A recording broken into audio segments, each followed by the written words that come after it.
into Golus, and he was given an offer to stay in Shalayim or to go into Golus. And Yirmiyahu thought, if I go with them into Bavel, who will be Menachem? Those that stay in Eretz Yisrael. Notlo es Eneim, the people that went to Golus, they looked at Yirmiyahu, and they saw that he was not coming with them. Goho kulam bebechi. They all started to cry, V'tzavach Rabbeinu Yirmiyahu. And he said to them, if you would have cried when you were supposed to, you wouldn't be going into Golus now. If we cry when we're supposed to, it will avert disaster in the future. And these are the words that the Yirmiyahu departed with those who left for Golus. So we're supposed to cry. What are we crying about? And if it's a day for crying, if we do it right, if Dessler is another saying, this is a day of tshuva, we can cry out in tshuva. We can cry out in despair over the loss that we have. And we can cry out to Hashem to help us. The Ramon Sefer Torah's Oshom, there's an Oilo. He brings a fascinating conversation between Yirmiyahu and a Falton. A Falton was a philosopher, one of the great philosophers of all times. And Yirmiyahu came to the Makom HaMikdash after Klal Yisrael was taken away and was crying. And this philosopher says to him, you're considered a wise man. A wise man doesn't cry over the past. He looks to the future. And Yirmiyahu challenged this philosopher, and he said, you must have many questions in philosophy. Perhaps I could be of service. And he told him all of his questions. They wasn't able to figure out about the world and our existence and our job in life. And everything backhandedly, Yirmiyahu answered. And he was in awe. Then Yirmiyahu said to him, you ask me, why do I cry on these stones? All of the chokhmah that I have, that I was able to answer your questions, come from these stones. Come from our connection to HaKadosh Baruch Hu. And that which you ask, why do I cry on the past?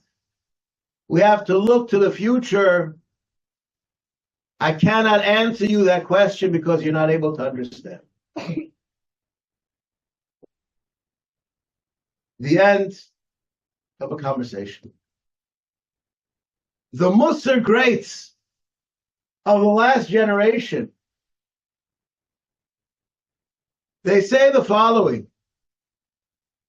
The second question this great philosopher couldn't understand, yet every Jewish person, even young children, understand that when we cry out, it's not only about the past, but it's about the future. This is something that a goy cannot understand, because a goy does not live with that level of emunah and connection to HaKadosh Baruch Hu.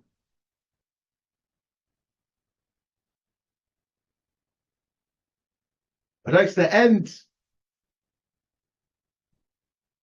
I feel a need this year in particular, where part of the Tisha B'Av challenge is lesson, because we are in a Tisha B'Av.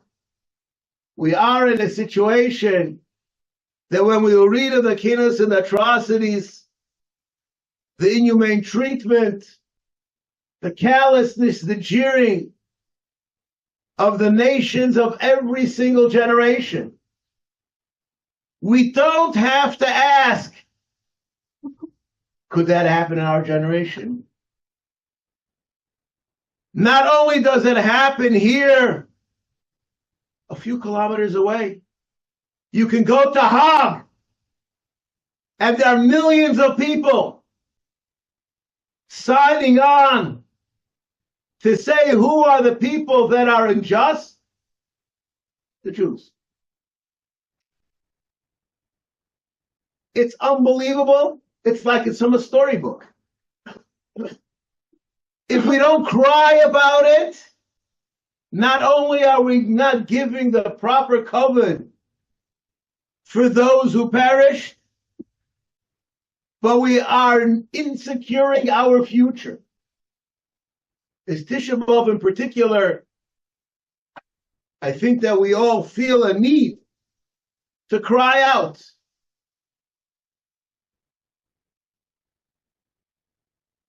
Many times, people are in pain. They can be 50, 60, 70, orphaned from their parents for a half a century. And when they're in pain, they cry out, "Mommy, Mommy." That cry to our parent is part of who we are. And a person can be old with no parent for decades and not be ashamed to say that when pain comes, we turn to our parents. Unfortunately, perhaps fortunately, this year we're given the opportunity to cry when the pain is fresh, when the pain is still happening. The past, the present, and the future are meshed in one. Chazal tell us, with our Kinnos of today, our crying out today, we could not only give proper derech eretz appreciation for the past, we could fulfill our obligation in the present, and we could make our future better. Because we are ma'aminim b'nei ma'aminim in all that happens. I would like to preface the first kinno, which starts with the word Shabbos, and the Mefarshim have many different explanations about this Shabbos. I would like to look towards the event that happened on Shabbos Simchas Torah not so long ago.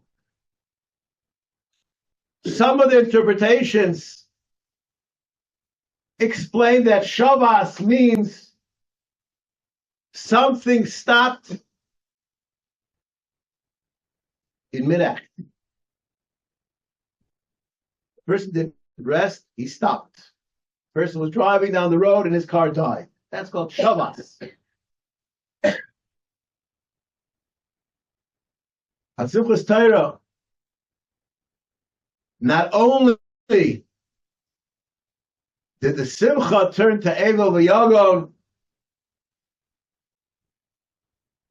those who were here that weren't aware of what was going on over there understood that the situation is severe. Those who were there, Hashem Yirachem, we don't have to explain, we all know. Our world changed dramatically. The myth of the security of the state of Israel was unmasked as a myth. The people in charge for warning, they warned, they didn't warn, It fell on false ears, didn't go up to the ranks it was supposed to. It didn't work. All of a sudden, we found out that all of the precautions that were there, the millions and millions of dollars on sophisticated equipment, shavas, ceased to work. And we're left in wonderment. What is the meaning of that? I believe that the meaning of that is twofold. First and foremost, we have to understand we only can rely on Avinu Shabbat Shemayim. Whether we have to do shtadlus or not, that's one thing. But we only rely on a Kodesh Baruch. And second, we have to understand that we have to be shaken up.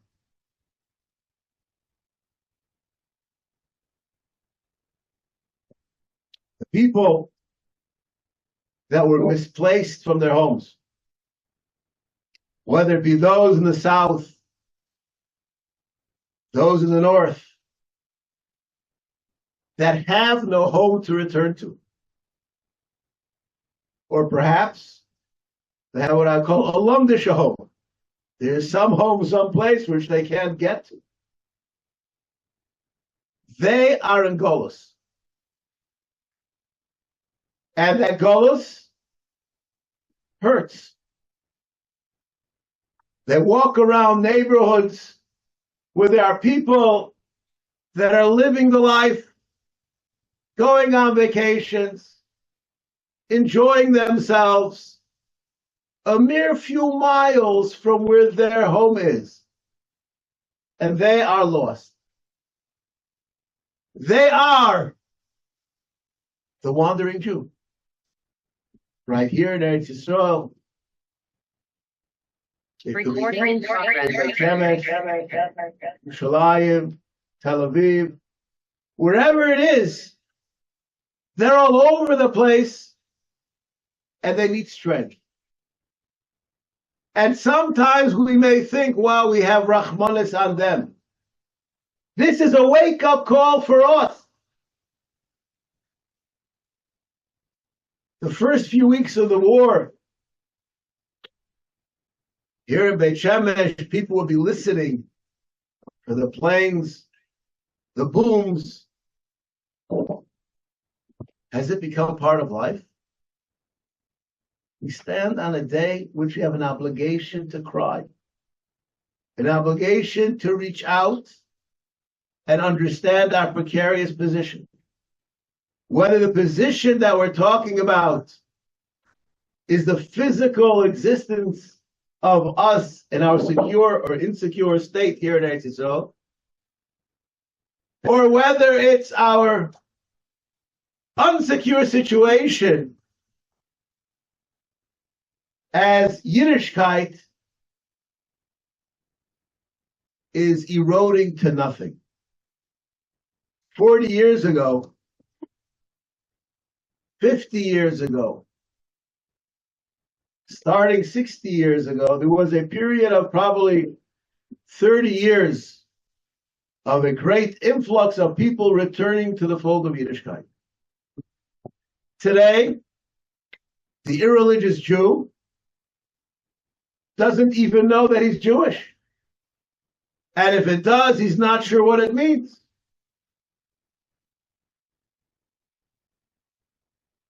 Lost in concept, lost in understanding. And yet, when a worldwide calamity happens, like that which is happening now, to all Jews, no matter how assimilated they are, in the hallmarks of society, in the greatest of universities, the higher they have climbed, the more insecure they feel.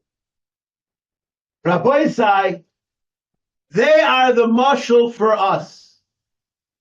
We are here in Eretz Yisrael, Baruch Hashem, Batei Midrashim, Yeshivas, Talmidei Torahs, Beis Yaakovs, We're doing what we're supposed to do. Our position is pathetic. We're far from where we're supposed to be. We have to take the Kinnos of today, and perhaps sometimes by looking at the past and appreciating what they went through, what they lost, we could come to have an understanding of what we have to gain and what we have lost. It would be Zaycha to shed a tear. Every tear that is shed, some Sefer writes in Droshes, gives HaKadosh Baruch Hu a nechama.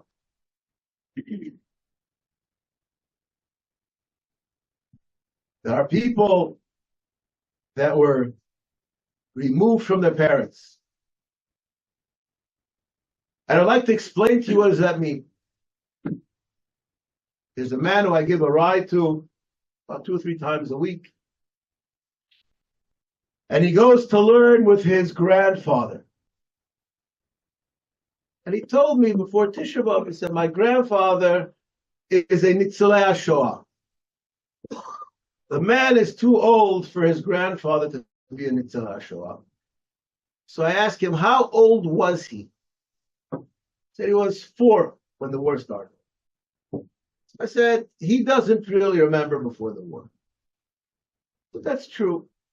I said, but where was he during the war? He said his aunt gave him over to a Christian lady, and for the 4 years of the war, he was raised as a Christian child. His aunt, after the war,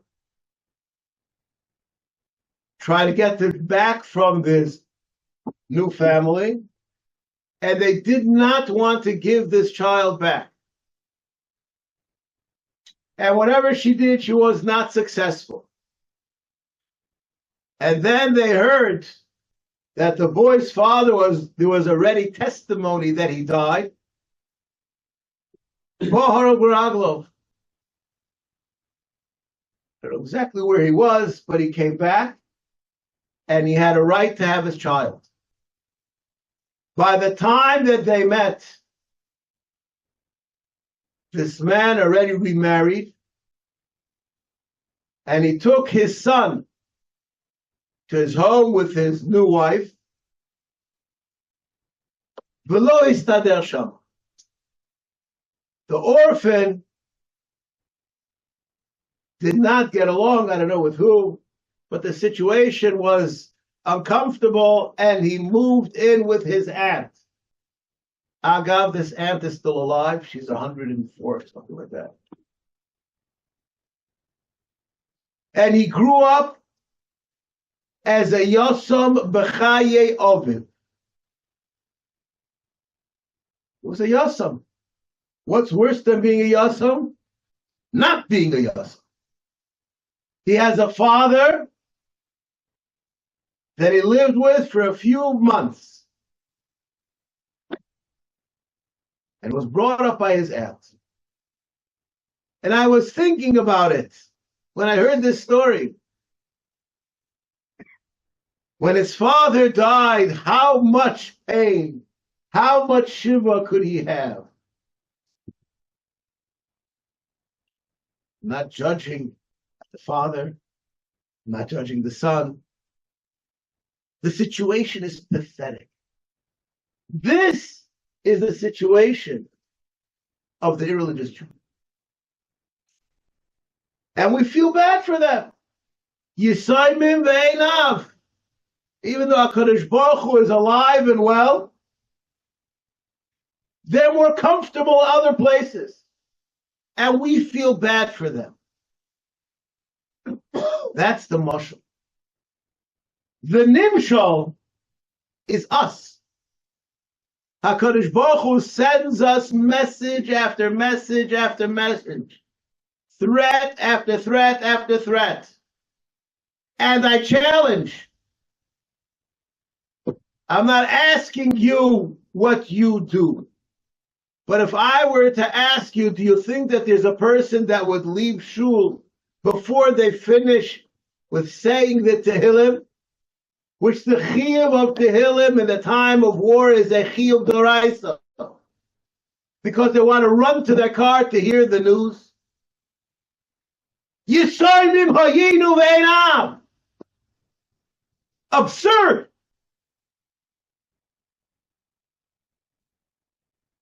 Read another article, go to shul and say another kapitel Tehillim. We are the Yisoymim ve'enam. They Nebuch are the mashal, or perhaps we're Nebuch the mashal. May we be zeicha as we read the words of the Kinnos, and as they come alive for those who have the time to understand, to incorporate the messages into our lives, how real it is, how searing is the pain, how fresh are the wounds. May we be zeicha that our outcry brings to tears and it reaches HaKadosh Baruch Hu's ear, that we be zeicha that this Tisha B'Av should be a turning point to bring a mitzvah Hashem, Mashiach b'mheira v'yamein.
אשר שלנו, לבכוי חמוס בחימון ילונו, הלך לך וחבוי רגלנו, זוכת זכנו, וכו בסבלוך כולנו, רום הביתנו, עמך כולנו, אוי אדוני, בני ילונו.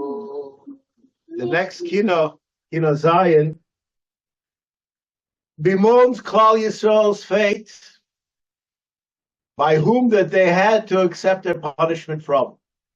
The Gemara in Baba Kama tells us, Hakol lefi ha'mevayish v'ha'mizbayish. If a king is slapped across the face by another king, perhaps he deserves to be punished with death. But if he's slapped across the face by a servant, the punishment is more severe. Definitely if it was by a slave. So when HaKadosh Baruch Hu chose to give Klal Yisrael a punishment, whom should HaKadosh Baruch Hu choose to give the punishment? If HaKadosh Baruch Hu wanted to be merachem on Klal Yisrael, he would have had that the ones who afflicted us be a proud, proper nation.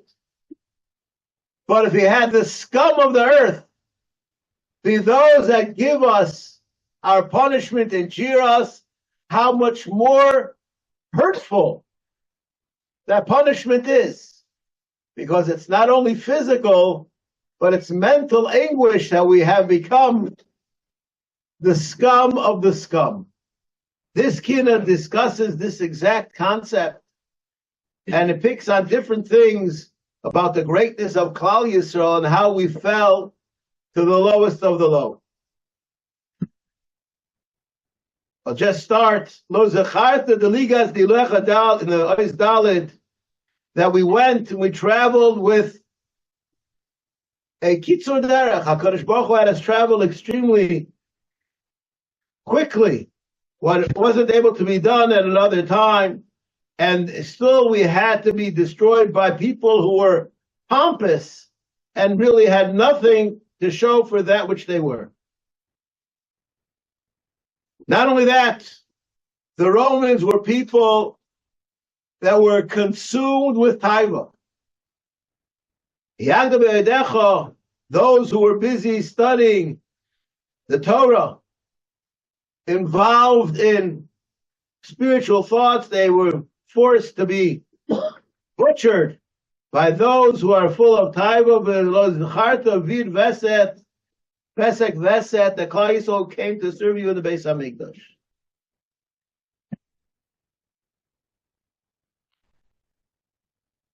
He continues, and he tells us about many such situations. The Kinnos ends. We cry out and we have many tears that fall. Twice we have had to suffer on this day.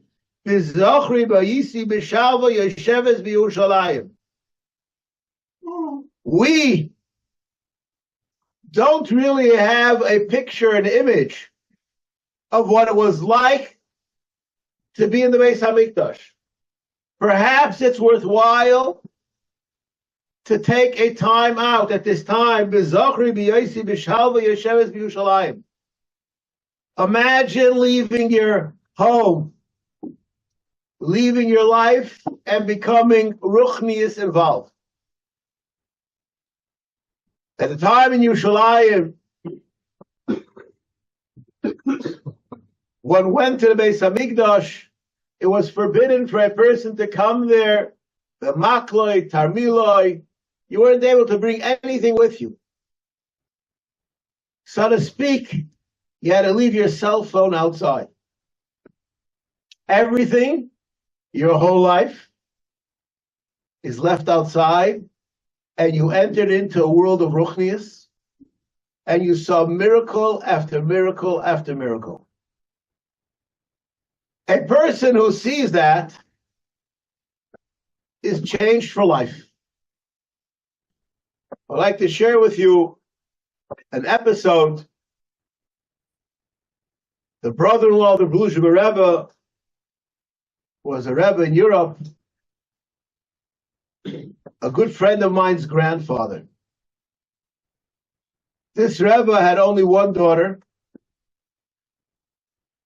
and this daughter grew up in America post-Second World War. She married a bocher from Lakewood. So imagine you have a Dineveh Einikel that married a yeshiva bocher, a Talmud Chacham, learned in kehillah for a few years, and his children are b'nei Torah. My friend, when he was a young boy, wanted to buy some drums. So his mother said, ask the Zayda, maybe he'll give you some money. The Zayda, this tzaddik, who was still, so to speak, in Europe, was lying on his bed, and my friend came in and he said, Zayda, I need some money for drums. So he said, how much does it cost? And he told him, it cost a few $100s. He opened his night table, and there was a thick wad of $100 bills there. He peeled off the amount of money that was necessary, gave it to his anicle, and then he did something which changed my friend's life for the rest of his life. He looked at the money, and he looked at his grandson, and he said, Geld? Feh! And he took the wad of hundreds of dollars, threw it into the drawer, and slammed the drawer closed. My friend told me that feh that Zayda said took away any interest in money they could ever have. It entered his bones. A person who went to the Beis Hamikdash and saw the miracles happen, when he went back outside, his makloi, tarmiloi, his phone, his business, all he could say was feh. He was changed. That means a person who walks into shul, and I still see some people who do like it says in the Sifrei Halacha, they walk into shul, they bow down, they say a pasuk, they kiss the mezuzah, and those same people do the same thing when they leave. Their experience in shul is a different experience. So the Kinnos ends with this statement, B'zochri b'yosi b'shalva yesheves b'Yushalayim. The shalva of Yesheves b'Yushalayim was not only physical security, but the security of knowing that we're doing what we're supposed to do. I would like to soar to heaven to be able to become close with you, HaKadosh Baruch Hu.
אנו לשפוך לב כמים, על בביהם זה נשפינו פעמיים. זוכרי ביועסי בשלווה יושבת בירושלים. הוגנתי ועתו אעדי עד חוג שמיים. יש לי פתרון.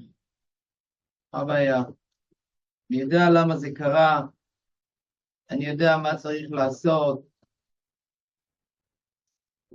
כתוב פה בהמשך, אוי רך משפטי גוין ואלי, אלה שהיו צריכים לעשות, כאילו הם מעלים תאנים לירושלים בשביל להחביא את הביקורים שלהם, הודיע בביצעו מעלי, בגלל שהתנהגתי לא בסדר, התנהגתי בגזל, אני יודע למה זה קרה. או אחר כך, יש עוד פתרונות, אני יודע למה זה קרה.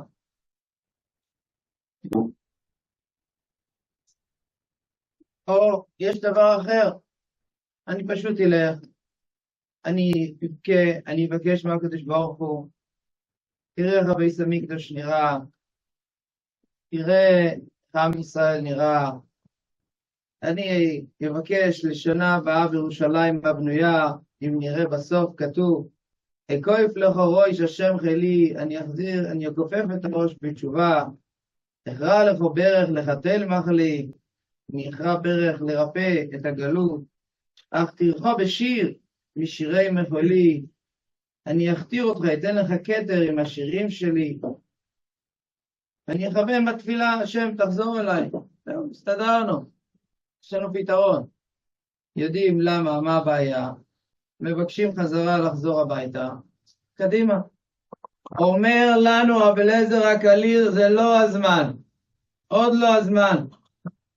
אנחנו מכירים הרבה פעמים את התופעה, ילד מקבל עונש, אומרים לו, לך לצד, לך לחדר, כל אחד לפי המנהג שלו, הילד קצת בוכה, ואז הוא חוזר לאבא, חוזר לאמא, אני אהיה ילד טוב. אומרים לו, לא, עכשיו תלך לחדר, לפינה, תבכה שם.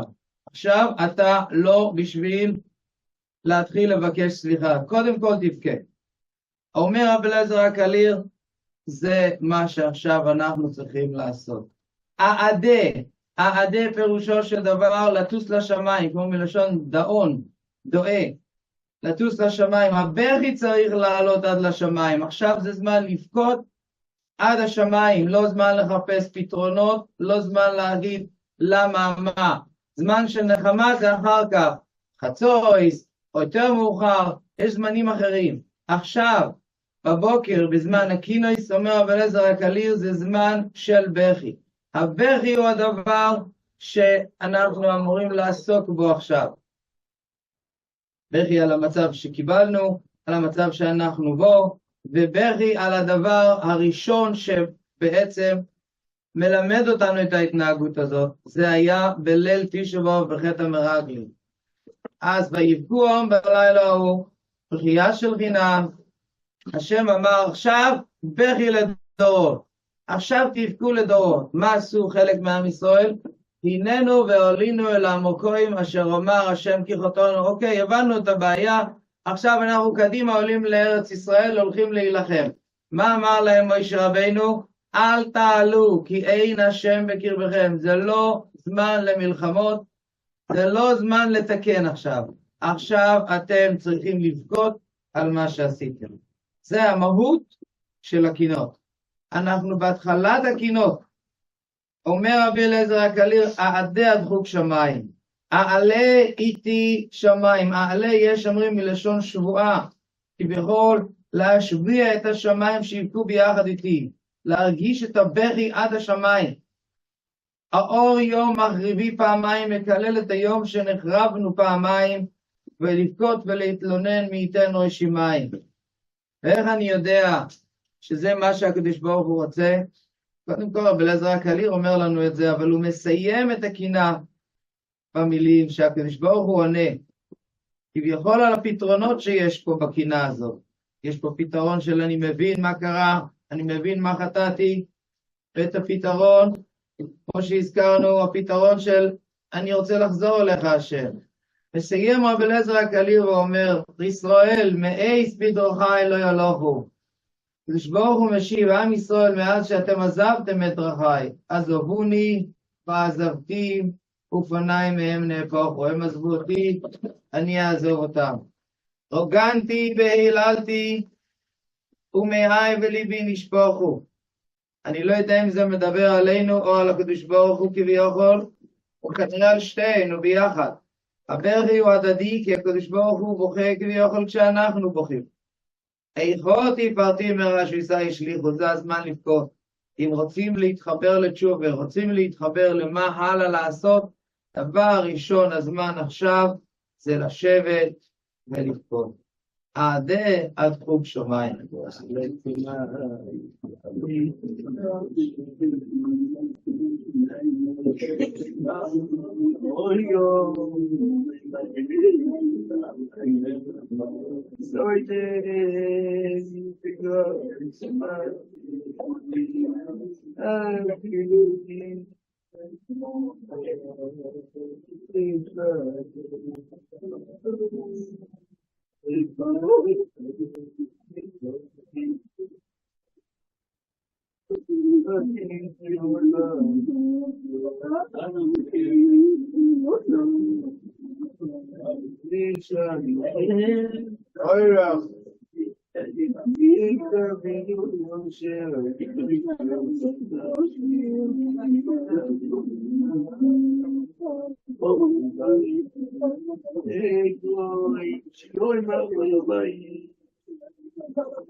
ישראל בימי בדרכי לא ילכו, עזבוני ועזבתי, ופניי מהם נהפכו. הוגנתי והיללתי, ומעי וליבי נשפכו. איכות סיפרתי, מיורש רגזי השליחו. Kinnos, Eicha Tifarti Merashesai Shlichu is based on the Teichacha in Parshas B'chut Beisai.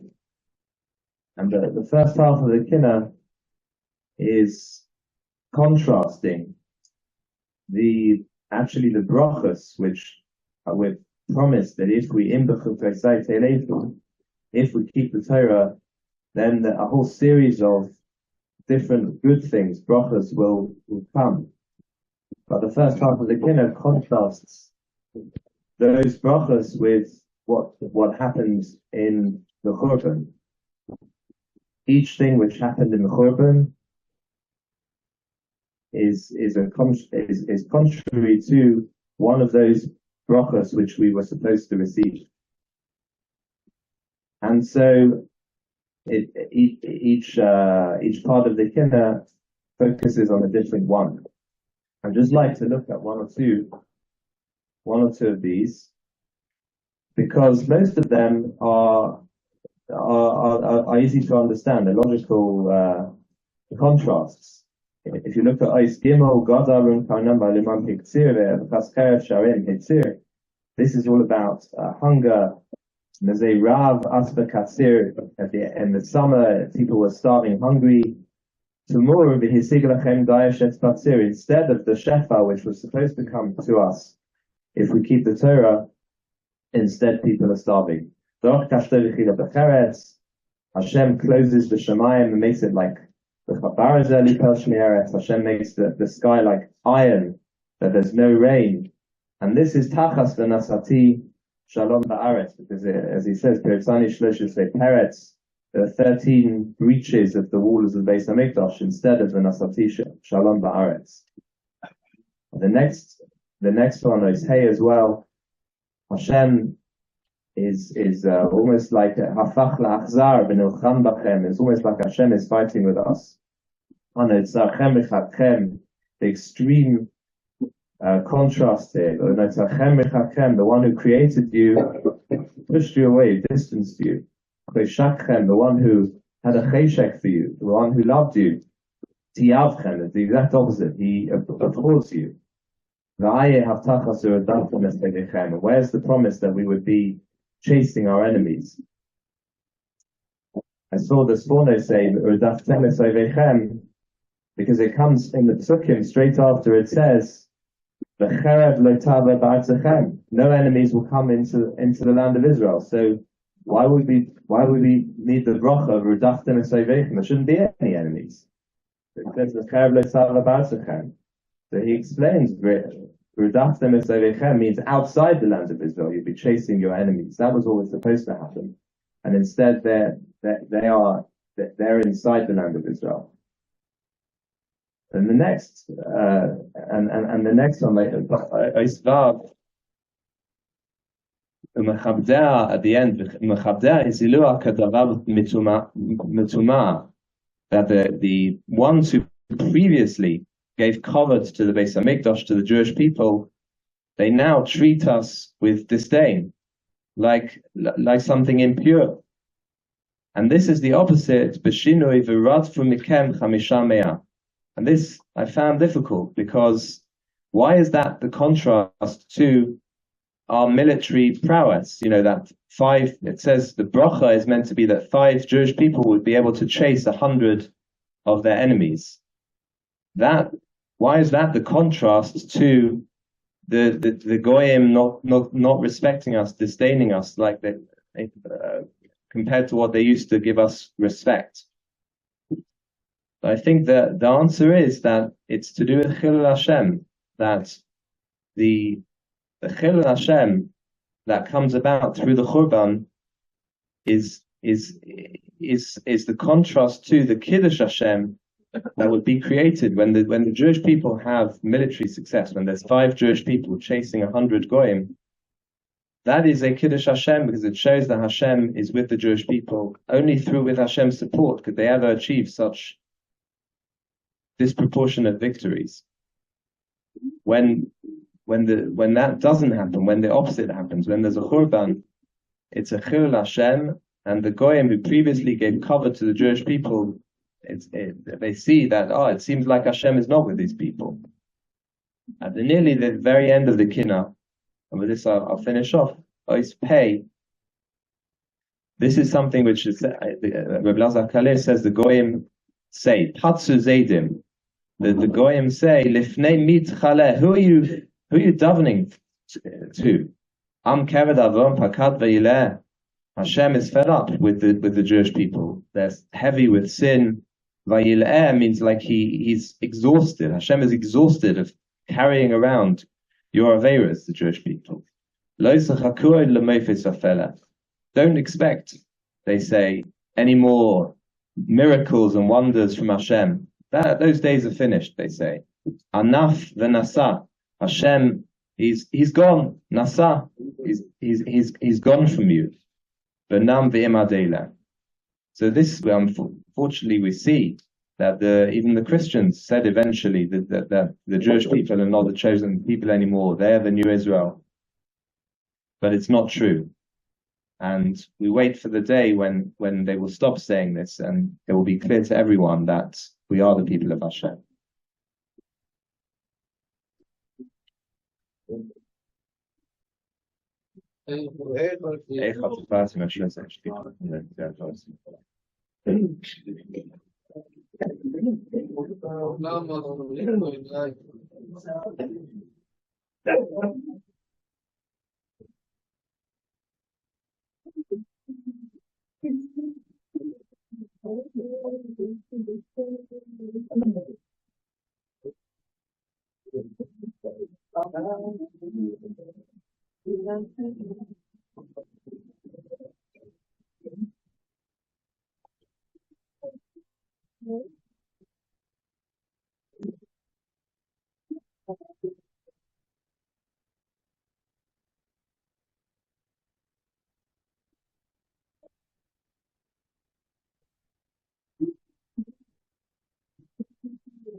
The next Kinnos, Yud, Echa Yoshva, Chavatzelas Shashol, and the word Chavatzelas is put together of two different words.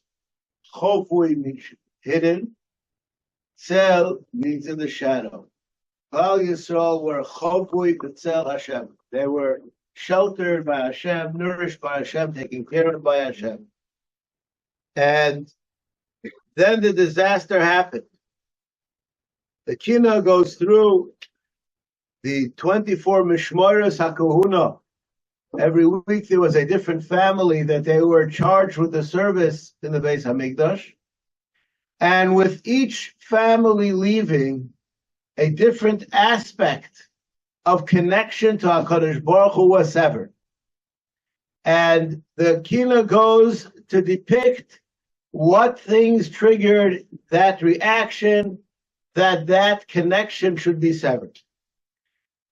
I would like to go through some of them, and these struggles are truly struggles that many people have to deal with nowadays, and I think it's pertinent to understand that things don't change unless you change them. And the purpose of crying today is that tomorrow should be a better day. I mentioned once, if I'm not mistaken, in the Mishnah, the Pirkei Avos Shir, something fascinating. Rav Dessler was a heavy smoker. And when it became clear, the Surgeon General said that it's unhealthy to smoke, he quit smoking. And everyone he met, he told them, I used to smoke and I quit smoking. I used to smoke and I quit smoking. Very strange for an Adam Choshuv to go around telling everybody that he quit smoking. And someone asked him, what are you doing? And he said, I'm making sure I'm not going to start smoking again. So how are you doing that? He says, imagine, I told all these people that I don't smoke anymore. and they're going to find me tomorrow with a cigarette in my hand. As they say in Ivrit, hufshot. I can't smoke in public again because I'll be deathly embarrassed. So by creating a public image that I'm not a smoker will help me quit the habit. A Baal Mussar looks for all different ways to make sure you can serve Hashem. One of the challenges that each and every one of us face here today is that if you cry today, how can you do an Avera tomorrow? So in a sense, we have to take on the message of Rav Dessler. Yes, cry here.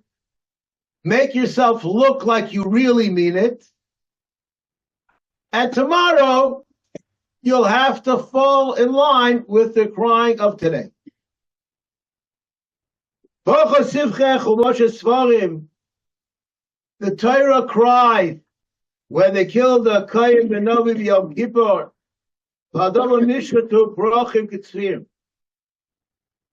Lads were slaughtered like animals, and this brought about that the Beis Medrash had to leave. And when we mention each one of these Averas, that many of them are relevant to us now, the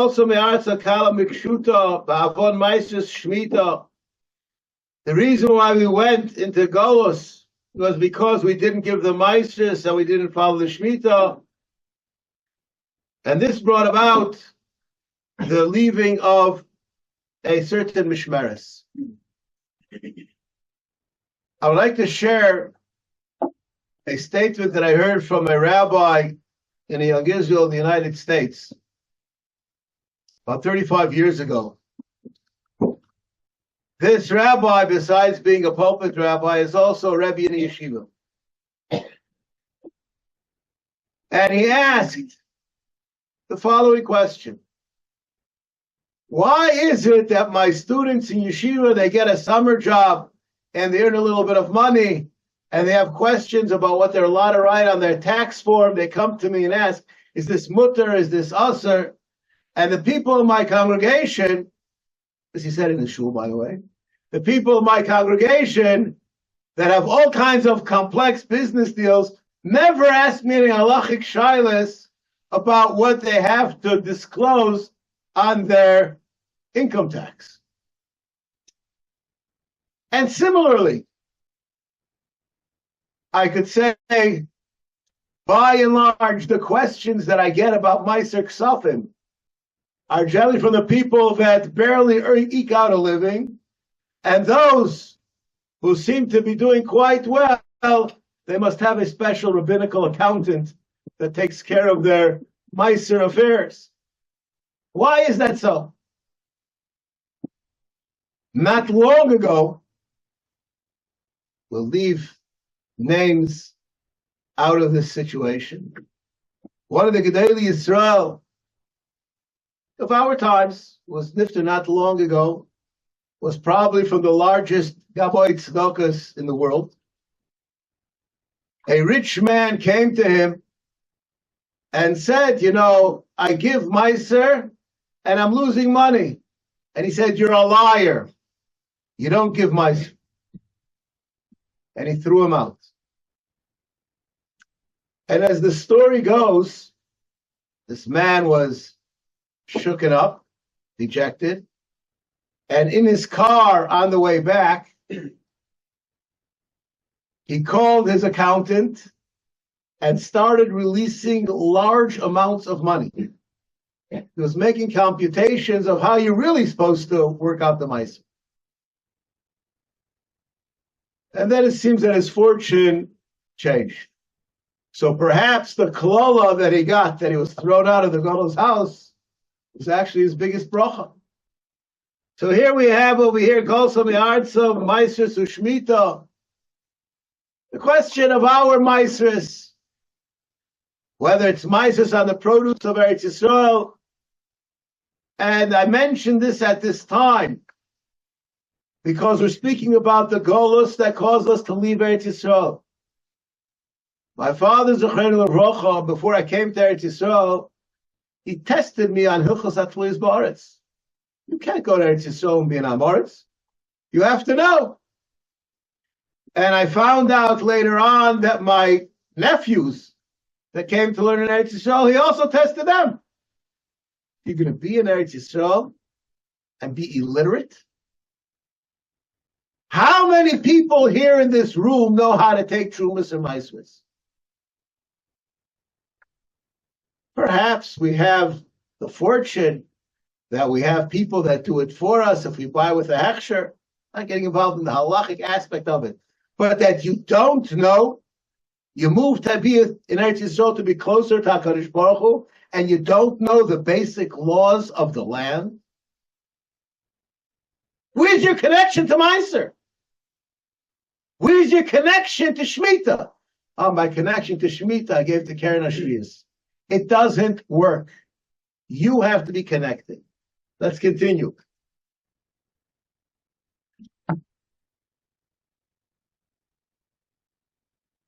We remember the times that Klal Yisrael said Nasa v'nishma. But when it came to accept the klolus upon ourselves because we didn't follow the Torah, v'ata lanos omein, we're being afflicted to say, yes, we deserve it, lo yavu. We're not willing to own up. I'll just go back to the present day situation. Our precarious situation, security situation that we find ourselves in is our fault. Myself included. If we would be doing what we're supposed to be doing, it wouldn't be happening. And in the media, this is from the Kiddush Hashem that happens time and time again. When there are religious people that became victims of disaster, whether it's a bus stop that somebody's killed in, or whether it's somebody who was killed in other kinds of pikuim, and they say, who do you blame? We don't blame others.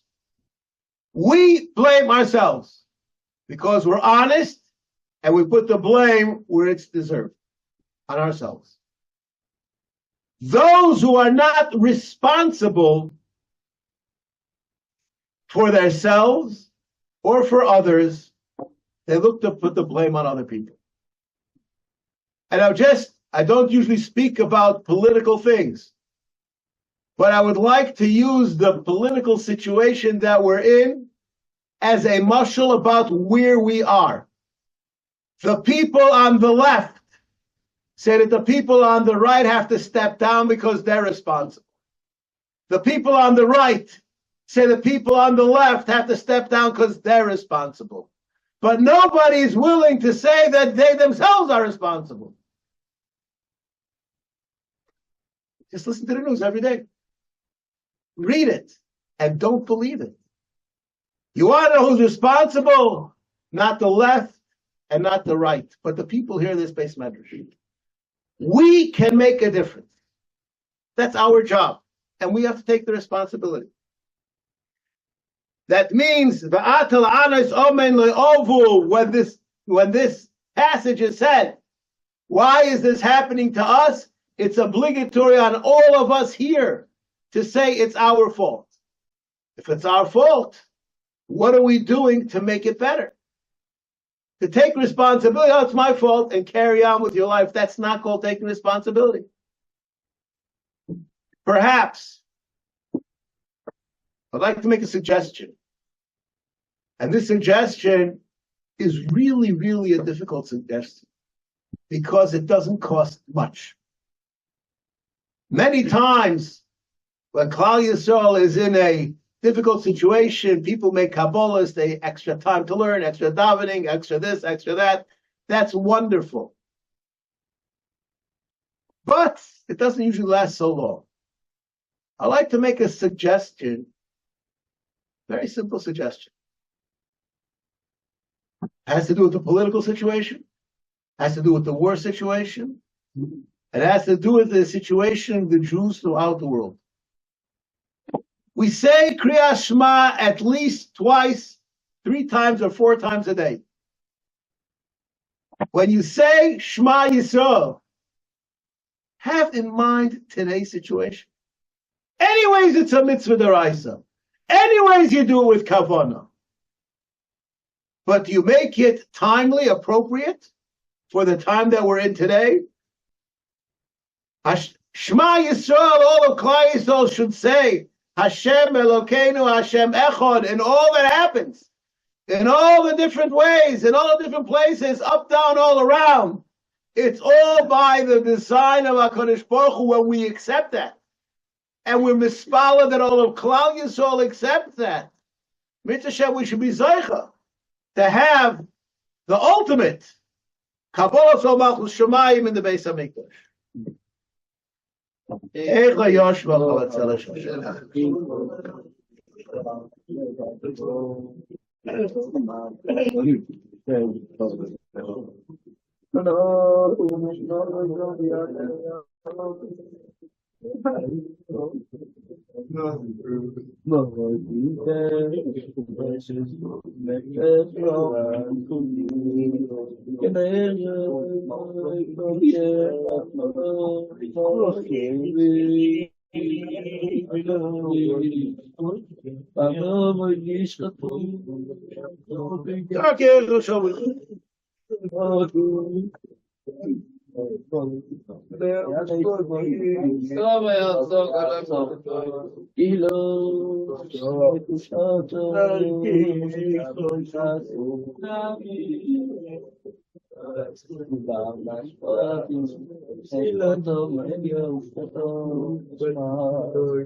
it's going to be your.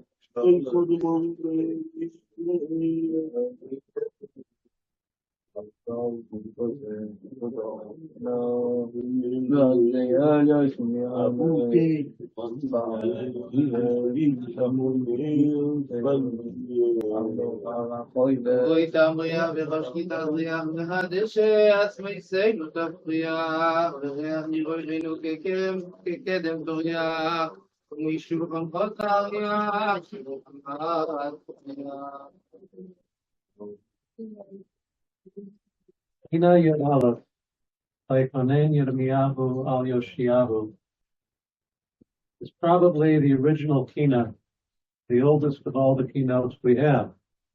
For this Kinnos was originally written by Yirmiyahu Hanavi.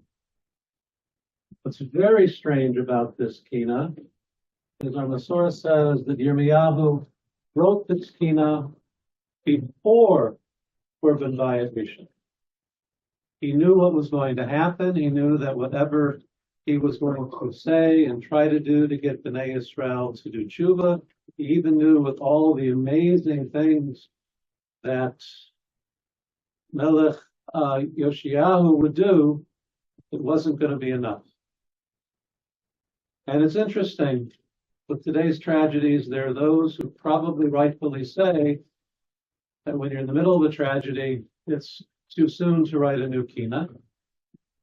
Yirmiyahu wrote a kehillah even before the tragedy occurred, because the preliminaries to the horrible event are perhaps worse than the event itself. After Churban Bayit, this kehillah was edited and revised into the form that we have it today. Another strange thing about this kehillah is all the keynote until now, we're talking about Churban Bayit, we're talking about Klal Yisrael, we're talking about the destruction of our country, the exile of the whole people. Here we're talking about an individual. For Yoshiyahu HaMelech, King Josiah, was perhaps the greatest Baal Tshuva, at least the greatest Baal Tshuva king ever in Jewish history. He led a Tshuva movement greater than any, perhaps, except that of Moshe Rabbeinu.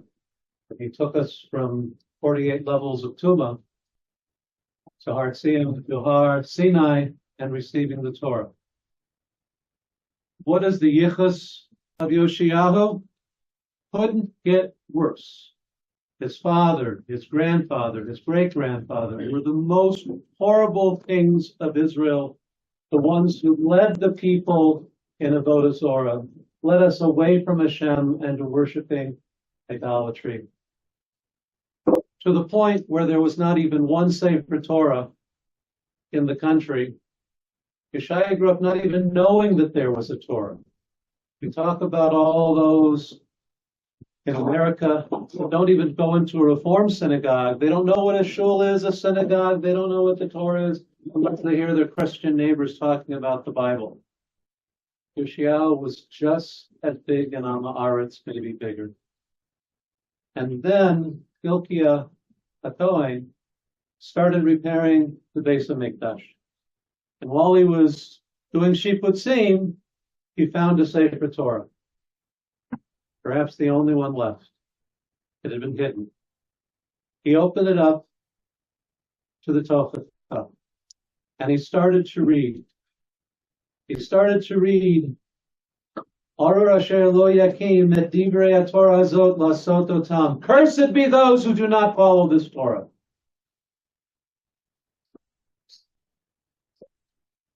King Yoshiyahu heard this.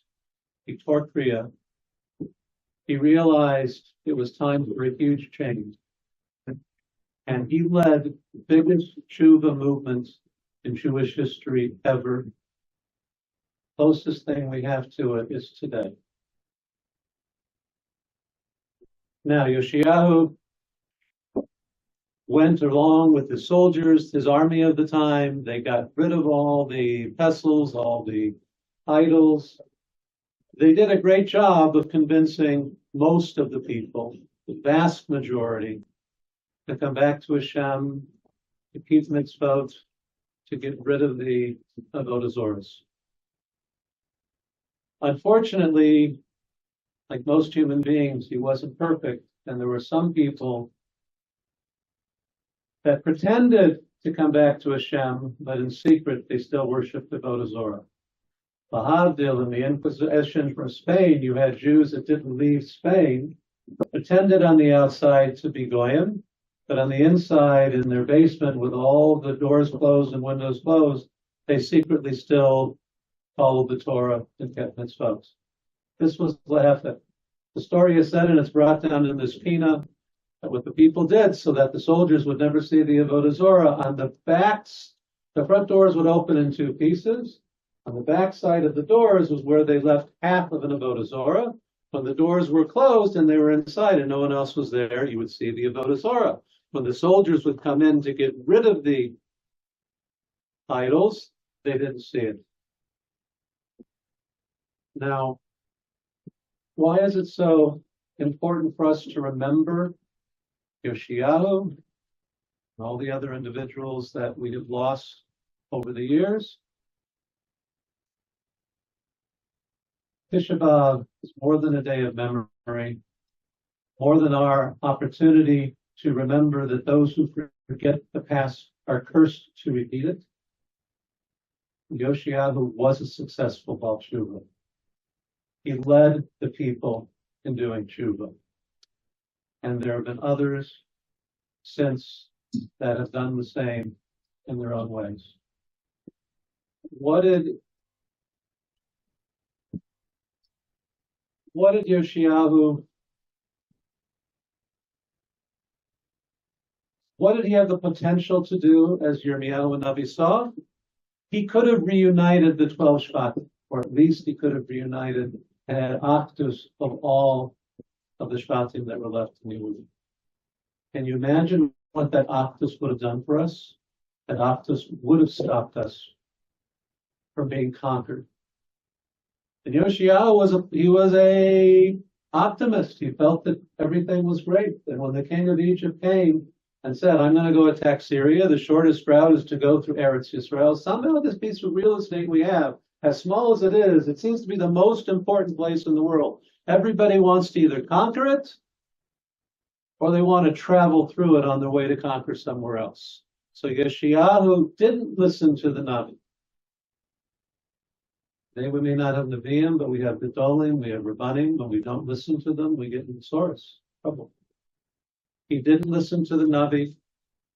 He told the king of Mitzrayim not to come through the land, go the long way. The king of Mitzrayim didn't listen. He came through. And in Megiddo, Yoshiyahu was killed. Paul was done with a arrow, just like happened to one of his predecessors.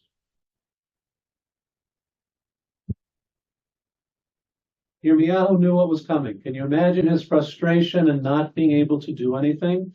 Can you imagine the frustration of the girls in Sahel along Gaza that are sitting there watching the cameras? They've been doing it for weeks and weeks, saying something strange is going to happen, and they're warning their superior officers, we have to do something. And they got no response. They said, don't worry about it. I'm old enough to remember Yom Kippur in 1973. When we thought that the Israeli army was the greatest army in the world, and there was a beautiful defense line along Sinai, and that there was no way any of the Arab armies were going to conquer us then. And somehow the Israeli government, the Israeli army, ignored it until it was too late.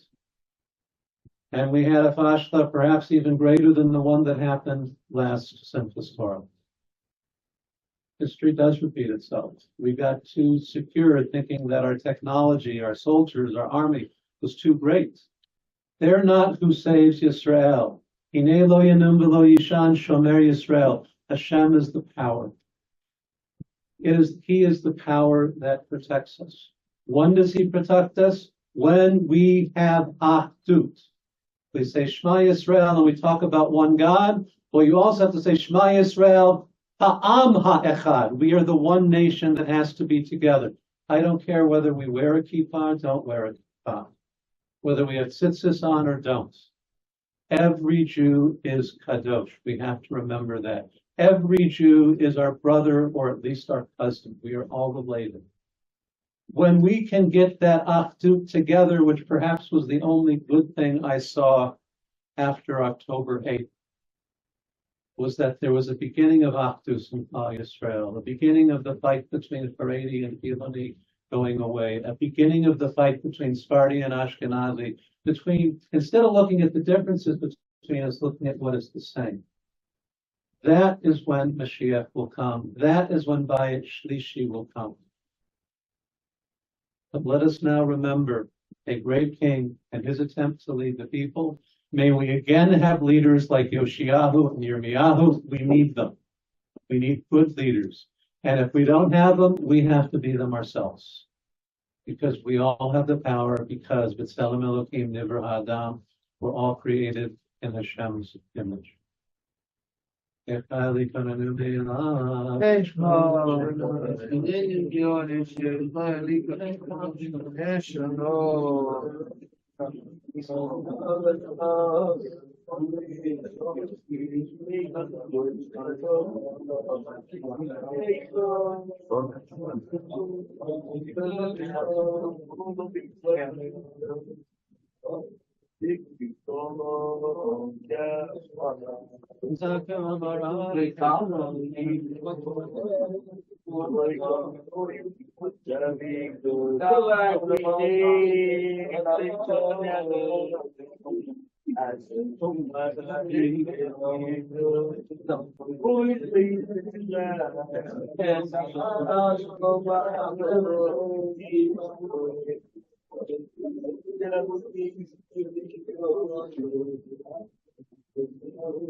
Kinnos base. I'm not going to describe the Kinnos in great detail, and the reason I have in the past not been on the list of people who speak is because I don't really have a Pirish in Kinnos, and therefore I presume I am absolved and rely on other people to say something. But I will say something short about the Kinnos, and then perhaps more for me, something practical that I can maybe get out of this day.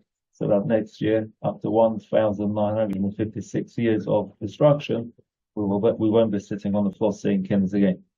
So in brief, the Kinnos describes how there the Beis Medrash is to HaKadosh Baruch Hu, and in fact it was the concept of a Beis Medrash, or a place where the Jewish people can come close to Hashem, which includes also the Mishkan and the Ol Moed.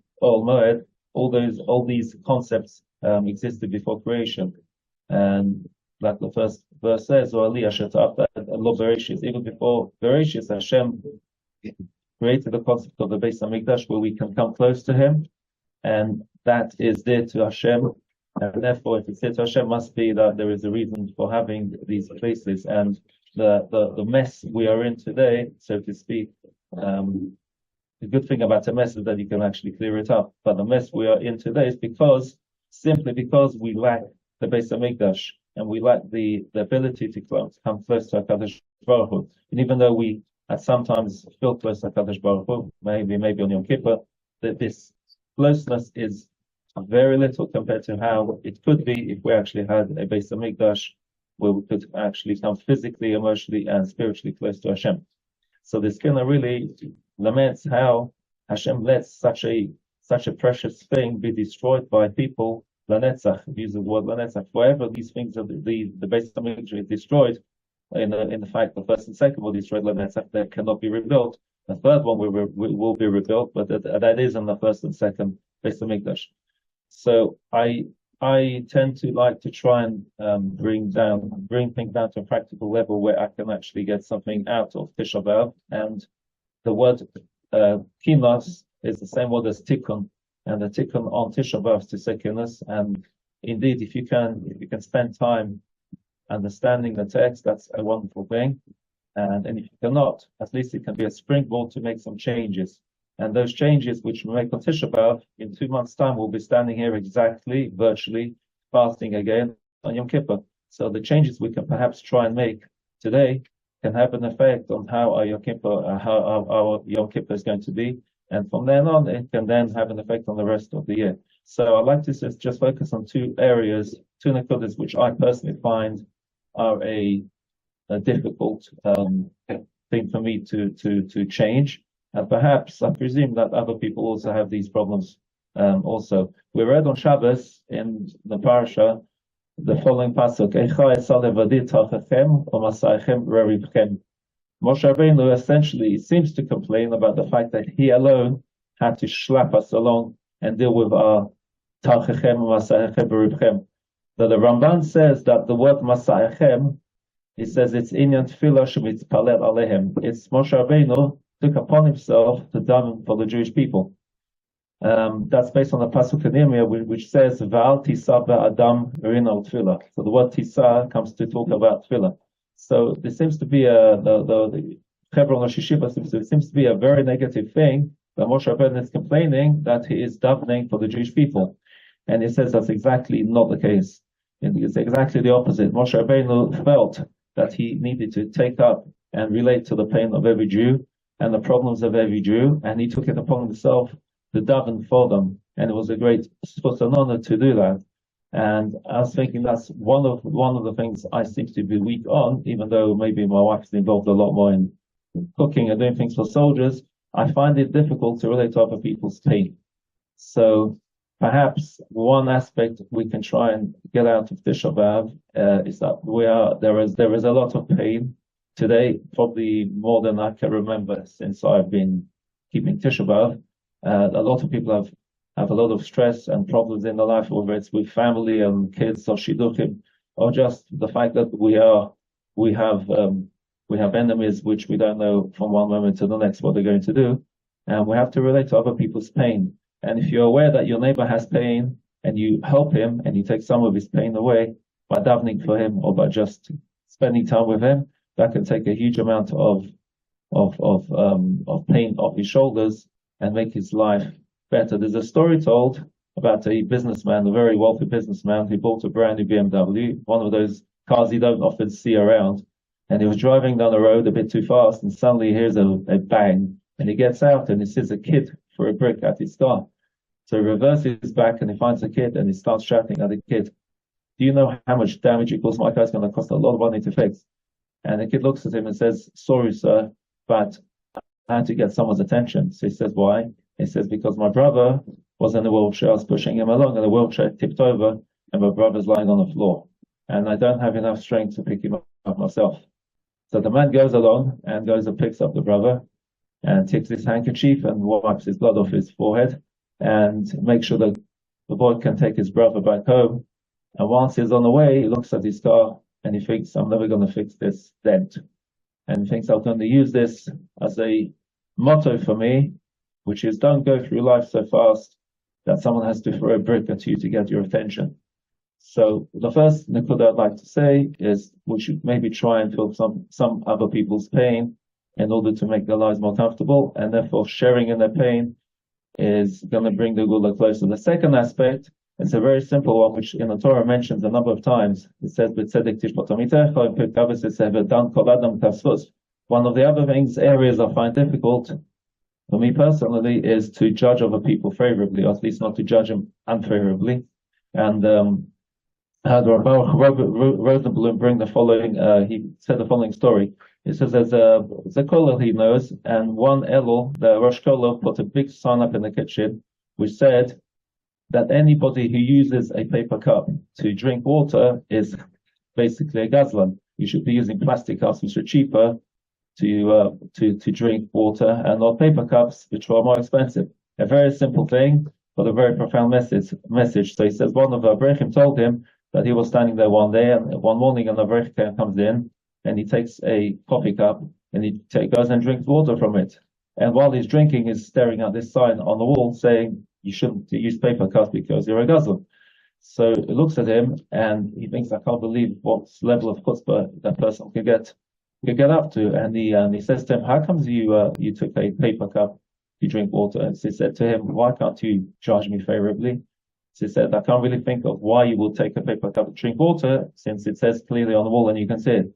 So he said to him, "I rushed to Kollel today to get here in time, I'm really schwitzy, so I decided I need to drink some water before I usually drink my coffee. So why waste 2 cups? Just take 1 cup and drink water, and then use the uppercut, and then use the same cup and drink coffee. It's a very simple message, but one thing that's very difficult for me personally, and maybe some other people, is to judge people favorably. We never really know the situation properly.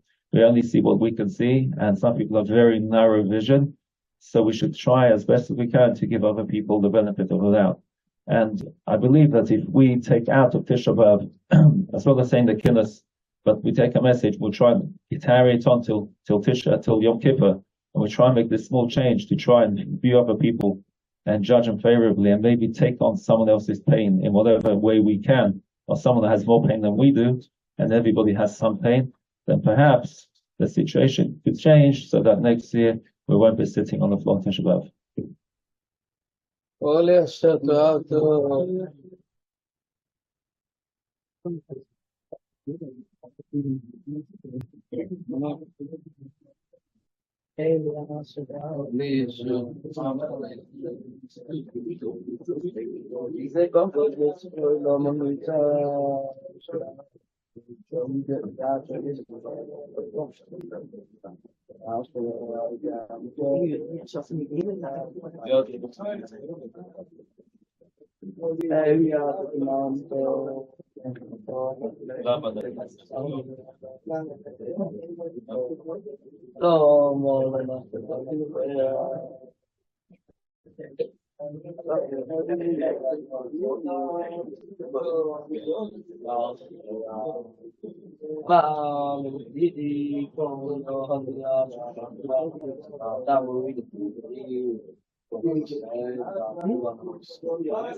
I thought about it.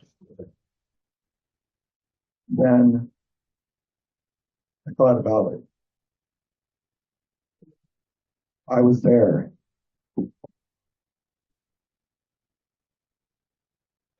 So I signed up to speak about kehillah number 16. I'm going to skip ahead.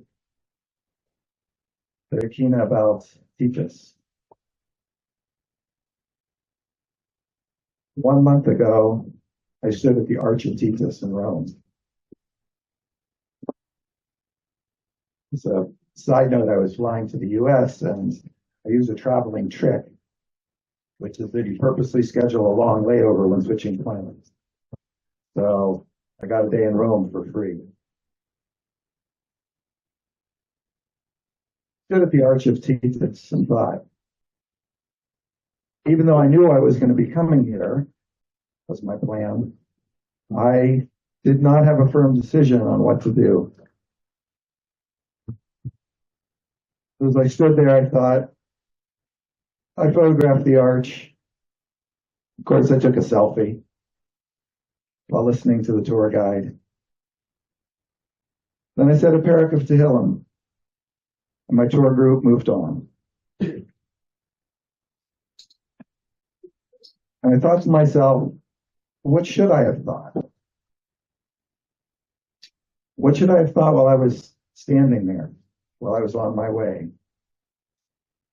What about that experience that I was having, that I just had? I think my inbox is full of Tisha B'Av programs, movies, videos, articles. Baruch Hashem, there's so many opportunities available to learn. And sometimes I think, or we think, you finish your Mishnah Berurah Yomi and your Daf Yomi, you do your Mishnayos Yomi and your Rambam Yomi and your Yerushalmi Yomi, and your Nach Yomi and your Halacha Yomi and Tam Yomi and Musar Yomi, of course. After doing all those things, but when do you take time to learn?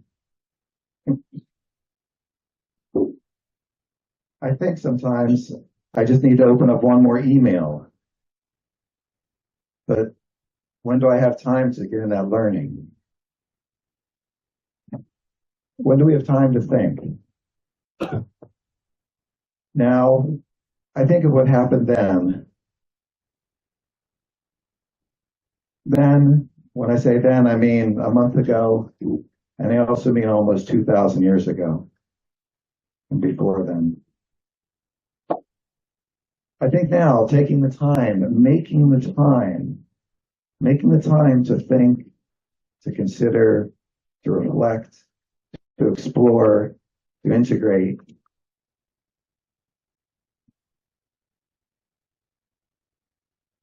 I think now of our ancestors standing where the arch was to be built.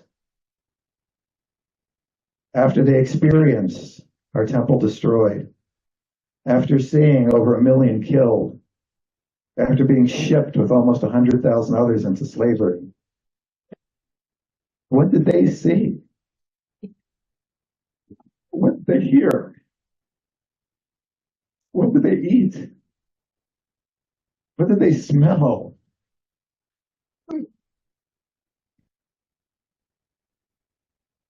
I think now of myself a month ago, standing with a bottle of clean drinking water, with snacks in my backpack, with clothes on my body, with shoes on my feet. I think of myself standing where the arch was built, experiencing an experience to return to Israel, seeing the daily life and growth around us here, being with the kehillah, being with the Jewish people, surrounding a part of it. And taking that time to think about all these things.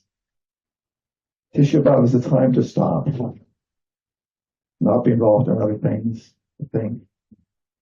As we go through the Kinnos, never with the congregation, just taking time. Take the time that you need in the Kinnos, maybe in the davening, maybe in the learning, in our days and our lives. Hashem should give us the strength, success, to take time to think, to experience our learning. For example, think Pesach. To see what we need to do. Think Chesed. To be who we are. Think, what's my mission in life?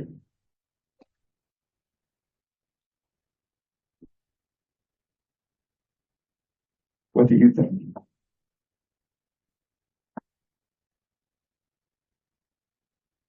Zachor, Shasek Sar.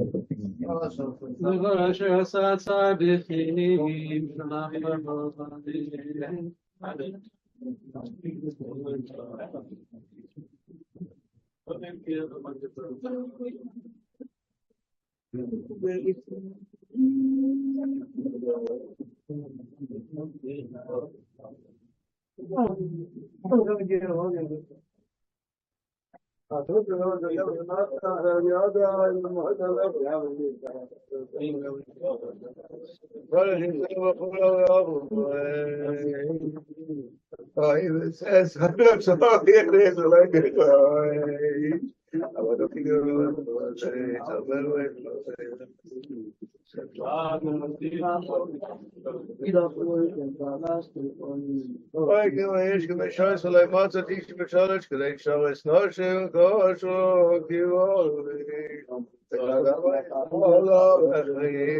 סוי ובוסו גבוי פורי ותקדו שם אז נוסוי תחוי לפסום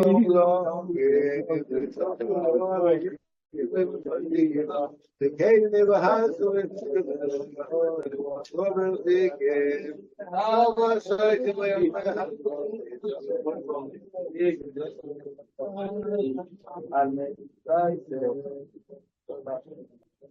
בצח הרבי שכל לבוא ביד עברו שדור רבי ויעזוב רבי זכי יצוגף וגוסלנו בתשלום וביעץ הכובעת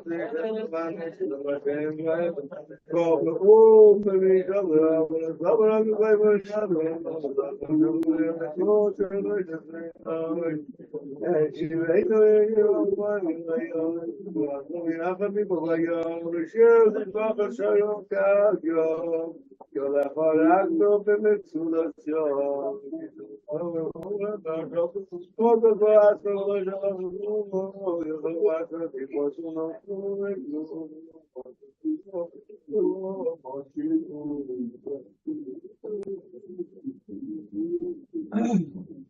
נגמוי תורת נפשום קדוש תורתנו ולשכחנו ואפילו לממשון כי כבודם נתנו לבישים ראשון וכל ישמעו ולמסושון.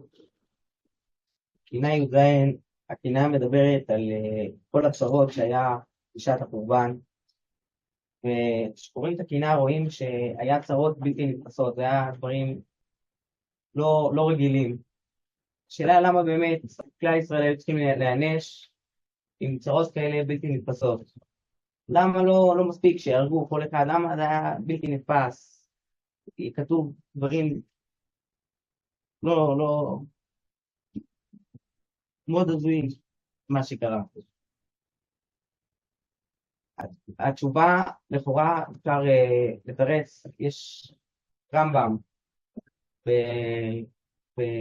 בהלכות גיטין לגבי מי שצריך שהבעל ייתן גט, והרי גט על כוחו לא עוזר, אז כל פעמים הוא יעשה עד שיהיה מרויצן. כאשר מה יעזור שיהיה מרויצני? תורת שם שכל יהודי בעצם הוא רוצה לעשות מה שצריך, הוא רוצה לעשות מה שטוב, כי זה טבעו של יהודי. ולכן שיש את היצר הרע, אז ברגע שכל פעמים הוא יסוי, אז אין את היצר הרע, ואז הוא יצאניס באמת. אז הקדוש ברוך הוא העניש אותנו מידו כנגד מידו, כי כל יהודי בעצם הוא טוב. כל יהודי בעצם מטבעו הוא עושה את מה שצריך. ולכן העונש שהגיע, זה היה עונש לא רגיל, בלתי טבעי, כי כלל ישראל שהם עשו עבירות, זה היה בלתי טבעי. כי על פי טבעם הם היו צריכים לעשות מצוות. ככה גם רואים בסוף הקינה, שהקדוש ברוך הוא אומר להם, יש דיון דבורים בין הקדוש ברוך הוא לכלל ישראל. אז כתוב שם אם תאכלו לא של פיריו משמיעים, ואם יש כל מינו ולא משמיעים. רואים שהעונש היה על זה שהם עשו דברים שגם עשו דברים בלתי נתפסים. זה היה דבר שלא היה בטבעו. תאכלנו לא של פיריו.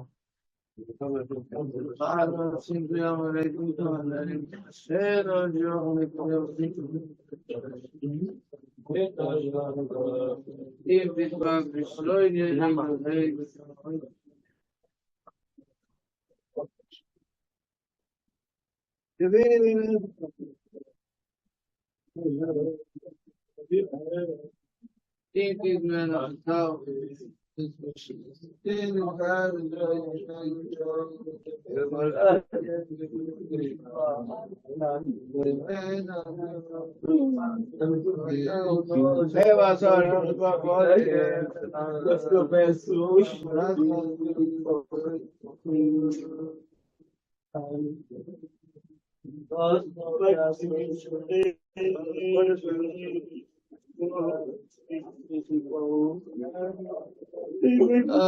Kurban.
Skip to Kina Yutet, Gafa Hashem Hatztata.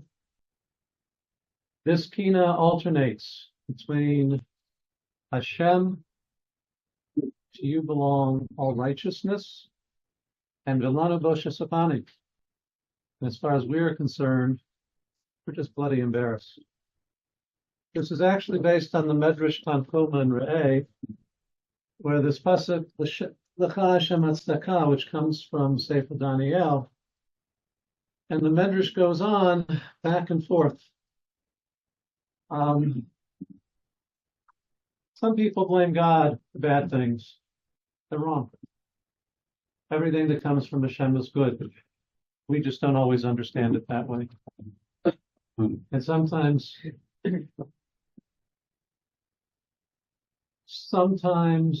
Hashem uses goyim to punish us when we deserve it, but we have to accept it. We live in a world that not everything is obvious to us. There's one survivor of the Shoah that went to the Ger Rebbe and said, after the Holocaust, he just couldn't daven anymore. The Ger Rebbe did not give him Musar, didn't give him a shear and how to daven properly, didn't give him a shear and how to have a munah faith. He just let it be, because sometimes it just takes time. And sometimes time is the best healer. Rav Meir Bloch said that Tisha B'Av is the day of hitvadut with Hashem, the day when we meet Hashem and we can see Him ayin la'ayin, eye to eye. Another Gadol said, what is the main avoda of Tisha B'Av? To sit all morning long and recite the keynote and think about them. Rav Yisrael Belsky, Zecher Tzadik Livracha, someone who I learned a lot from, he's taught that davening with Boshes Apanim always helps. If you daven and you're davening because you think you're great, that's not the way to do it. Hashem is great. Clear basar v'dam. Being a little bit embarrassed only helps. We are fortunate, those of us here, to live in Eretz Yisrael. And yet there are millions of our cousins who haven't come to the conclusion that it's time to move back home.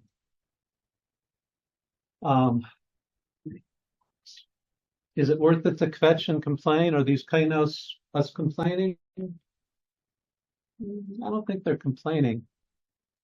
But there's a story about the Beis Yisrael of Ger, that he was having a tish on Sukkos, and he said the world is not worth a single sigh or groan. And then he quoted Rav Shlomo of Lunch, and he said, somebody said, that's the source of this. And I don't know, we Jews seem to groan a lot. Fetching is a very Jewish word. If you don't know something to complain about, you're not Jewish. Maybe that should be the story. Anyway, while I was in the tish, somebody's chair broke. He fell down right at that moment. I was reminded of this last night. And he groaned. And the Beis Yisrael explained, You have to compare this fall to a trip to the dentist. Okay, there's going to be pain. There's going to be groaning. You're going to crash. But that doesn't mean the dentist is wrong. Doesn't mean you don't need to go to the dentist to let him fix your cavity or whatever else is wrong with your teeth. You have to. And if groaning makes you get through it, okay, but don't stop the treatment. What is the treatment for all the horrible tragedies we recall? The treatment is tshuva. The way to fix things is tshuva. Can't be repeated enough. Eicha is a question. How could such horrible things happen? What's the answer? Tzedek Adin. Hashem is righteous. Now here's the trick and why we have to do tshuva, and it wasn't enough for Yoshiyahu and his generation to do tshuva, for any of our other ancestors, for any of our children to come. The point is, the Yerushalmi and Yoma says, the reason the Beis Hamikdash has not been rebuilt yet is because of us. Not because of our ancestors, but because of us. We have the power. We can see that Mashiach really comes. I believe fully that we are b'yemot lifnei Mashiach. We are very, very close, closer than any other time in history. But it's going to take all of us to do tshuva, not to think that just because we keep Shabbat and Kashrut and come to shul 3 times a day, we're perfect. As has been said before, we all have room to improve, starting with me. If we improve, if we do tshuva, if we reach out to every other Jew, ve'ahavta l'reacha kamocha, then Hashem will send Mashiach, and we will live to see by Shlishi. Lech Adonai tzedakah, b'yotot asher hifnei minas ve'alat. V'lanu shel hapanim, v'v'china shel mitz.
Adonai tzedakah b'shamos shana shalitosino k'usha v'leisho ma'al v'matel k'safenu v'shavai shamudo yisatei Eloyai oznecho u'shma.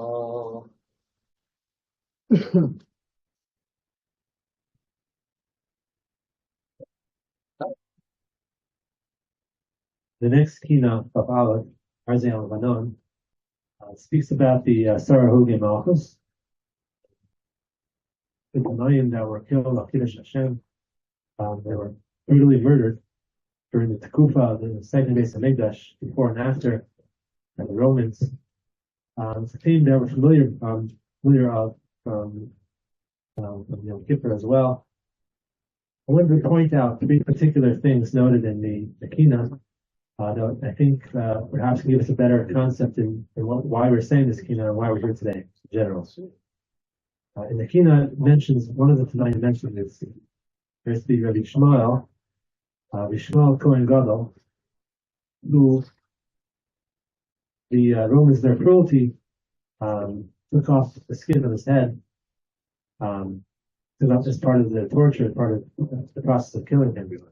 And when they finally reached the makom of the Tefillin Shalosh, he screamed out, it says, Rasha Aposhet Esi Gia L'makom Tefillin. They reached that Shimat Sakav in his Da'an Za'olam, such a great cry out on his part that the whole world shook. Up until that point, until they had reached the makom of the Tefillin Shel Rosh, the makom of the skin that they placed it, his hair, placed the Tefillin Shel Rosh, he was unfazed, didn't bother him, despite the great pain. So reached that point, the realization of that what that meant him, that part of him, that part of his goof meant him, that the ability to fulfill the mitzvah of the Tefillin Shel Rosh, that's when it not just bothered him, it shook the entire world. Immediately after discusses Rabbi Akiva, a great Tana Rabbi Akiva, who was taken by the Romans and was going to be killed and was killed for their percent, their vera of teaching Torah and the rabbin. That was his. That's what he did wrong. And it says that they not just killed him, they tortured him. As it says. Espesaro, this Sarkin did Masprek Shalbarzel, they combed it, his skin with steel combs as a means of torture. And Rabbi Akiva was as the Gemara explains in Brachos, that he was joyful the whole time. And his Talmidim just couldn't believe it. They couldn't believe that the Rebbe could be so happy about this situation. So I can't. And Rabbi Akiva responded that his whole life he had waited for this. He says, that he was willing and wanted to, was waiting at this old age. Rabbi Akiva was not a young man, to be able to give up his life. Al Kiddush Hashem. That was what he wanted. And he said, shouldn't be joyful for that. He said Shema, and with the word Echad, proclaiming the oneness of Hashem, is Neshama left him. The last of the Sarugi Malchus listed here is the Elazar ben Shamua, Talmud of Rabbi Yehuda, who we mentioned earlier. And Elazar ben Shamua, was saying the Kiddush Friday night. They're saying Kiddush Friday night, and they couldn't even wait for him to finish saying the Kiddush. They didn't let him even finish it. He said, Asher bara Elokim asos. The word Elokim, the Shem Hashem, the Shem Alechem. And in all three cases, I believe, I think all three cases, we see something unique. These three particular Tanoim. The last here, the Elazar ben Shamua, he left the world saying that Kadosh Baruch was name. The Shem Hashem was on his lips when he passed away, as if his whole life, Tanaim, or even the smallest Tanaim, could do Kiddush Hamesim. It wasn't enough that he simply lived his life al Kiddush Hashem. He died al Kiddush Hashem, not just that al Kiddush Hashem, the Shem Hashem on his lips. The Akiva, familiar with, most are familiar from the Gemara, this story. It wasn't enough that he had spent decades teaching thousands of Talmidim. He had waited his whole life to be able to die al Kiddush Hashem. And when he did, he was joyful. And Rabbi Shmuel Kohen Gadol, who did the avoda for years, 9th Nim on Yom Kippur, it wasn't enough for him. He had perhaps one of his last words, one of the last things he did was let out this cry, not upset at his death or how painful it was, but simply that he lost that what it stood for, the fact that that's the makom of the Tefillin Shel Rosh, where he could perform that mitzvah. Now, I think this is perhaps teaching us, this kina, is that it's not that one of the avodas today, as was mentioned, is obviously to feel and to cry over the loss of the Beis Hamikdash, what it stands for. But I think for myself, I could say that I have to get there first. I have to first appreciate the loss before I could then mourn the loss.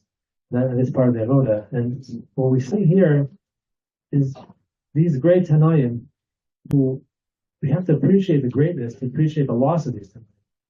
It's coming to teach us how great they are. That to wait your whole life to fulfill the whole nafshecha is at a level that is just beyond my personal comprehension. But that's who they were. And they were killed. They just weren't just killed, they were tortured. And all this was an outgrowth of the destruction of Beis Hamikdash. So what I think the kehillah is coming to do for us is to make us appreciate what we've lost, how great it is that these Tanaim were killed in such a horrific fashion, was the outgrowth of Beis Hamikdash, to make us appreciate and understand today what it is that we lost.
Kinnos base. Acharishu mimeni v'adabeva. Lead me in silence that I may speak. This kinna describes the atrocities committed against the Jewish people at the time of the First Crusade, known as the Gezeres Tatnu, referring to the year which is equivalent to the second year 1096. Many see this as the start of the anti-Semitism that pervaded in Europe from then to the Holocaust and beyond. The background was the Christian mobilization of masses to go and conquer the Holy Land from the Muslims. As they made their way down the River Rhine, they attacked and massacred the Jewish communities along the way. These communities included many Talmidei Chachamim, Baalei Tosfos, who knew Tanakh Gemara like the back of their hands. They were beacons of light in a very dark world. The brutal and barbaric slaughter that befell them, men, women, children, might have been hard for us to imagine had we not this year witnessed similar events occurring just minutes' drive from here. As the Kinnos describes, Barosh Kol Kutsos Niblasam Ksucha. At the head of each street, their corpses were left like decaying refuse. My babies, young ones, are considered like sheep to the slaughter. How do we react to such horrific events? Do we become angry? Do we focus our energies on settling scores or vowing to stop such things from ever happening again? Our Kinnos describes the attitudes of the Jews at the time. It tells of the choice that parents made to kill their own children, to prevent them from being taken and brought up as idol worshippers. We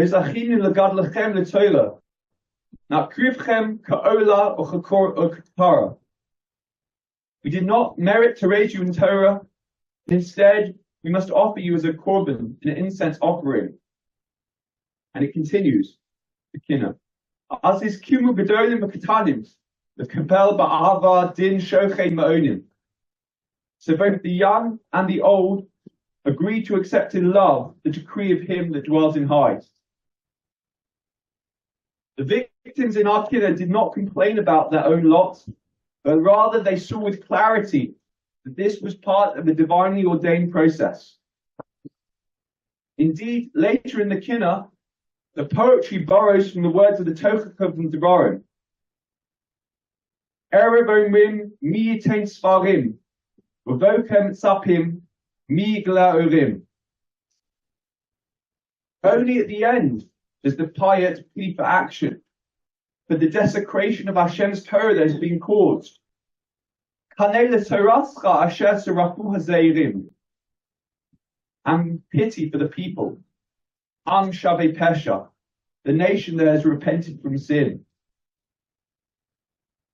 How can we show such strength in the face of horror? We need to look beneath the surface of our troubles and see the Yad Hashem. I would suggest that this is clear in the very nature of anti-Semitism, which defies logic and any normal human behavior. From my research, it struck me how puzzling the Rhineland massacres this Kinnos talks about were.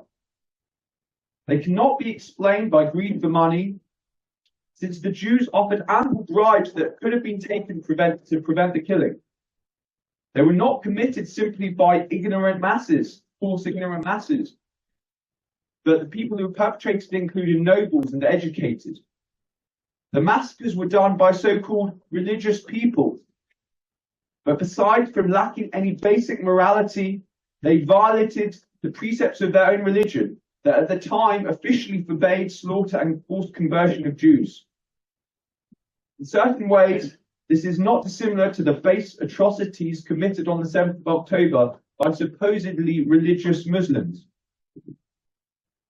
The massacres and anti-Semitism, all the way to our present situation, reflect a hatred for Jews that defies any human logic. And if we look below the surface, we can only see the Yad Hashem. May this guide us and allow us to react in the proper way to such tragedies and bring forth light from the depths of our darkness.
Oh,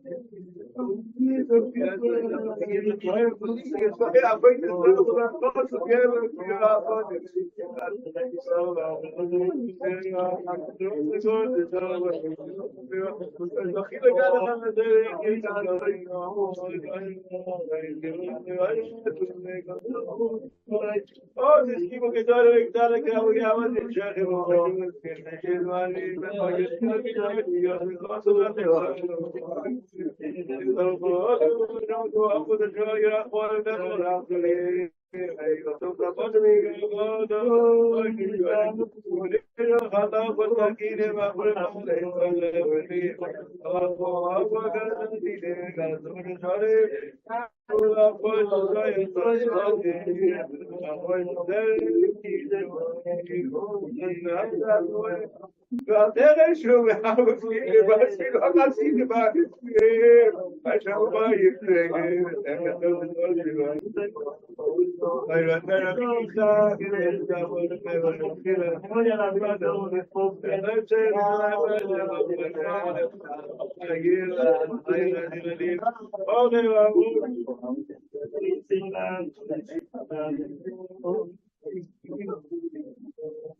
Amém, Natissa pagado em todo Yitzuim, Tintam Ishpo, Maim, Kamai, Mugoim, Shelanim, Daseuim, Am Shovei, Beshalonim, Mugoim, Wachrimo, Isro, Magdacharimo, Tano, Magvia, Veroimo, Rinduki, Veroimo, Tekol, Nioimo.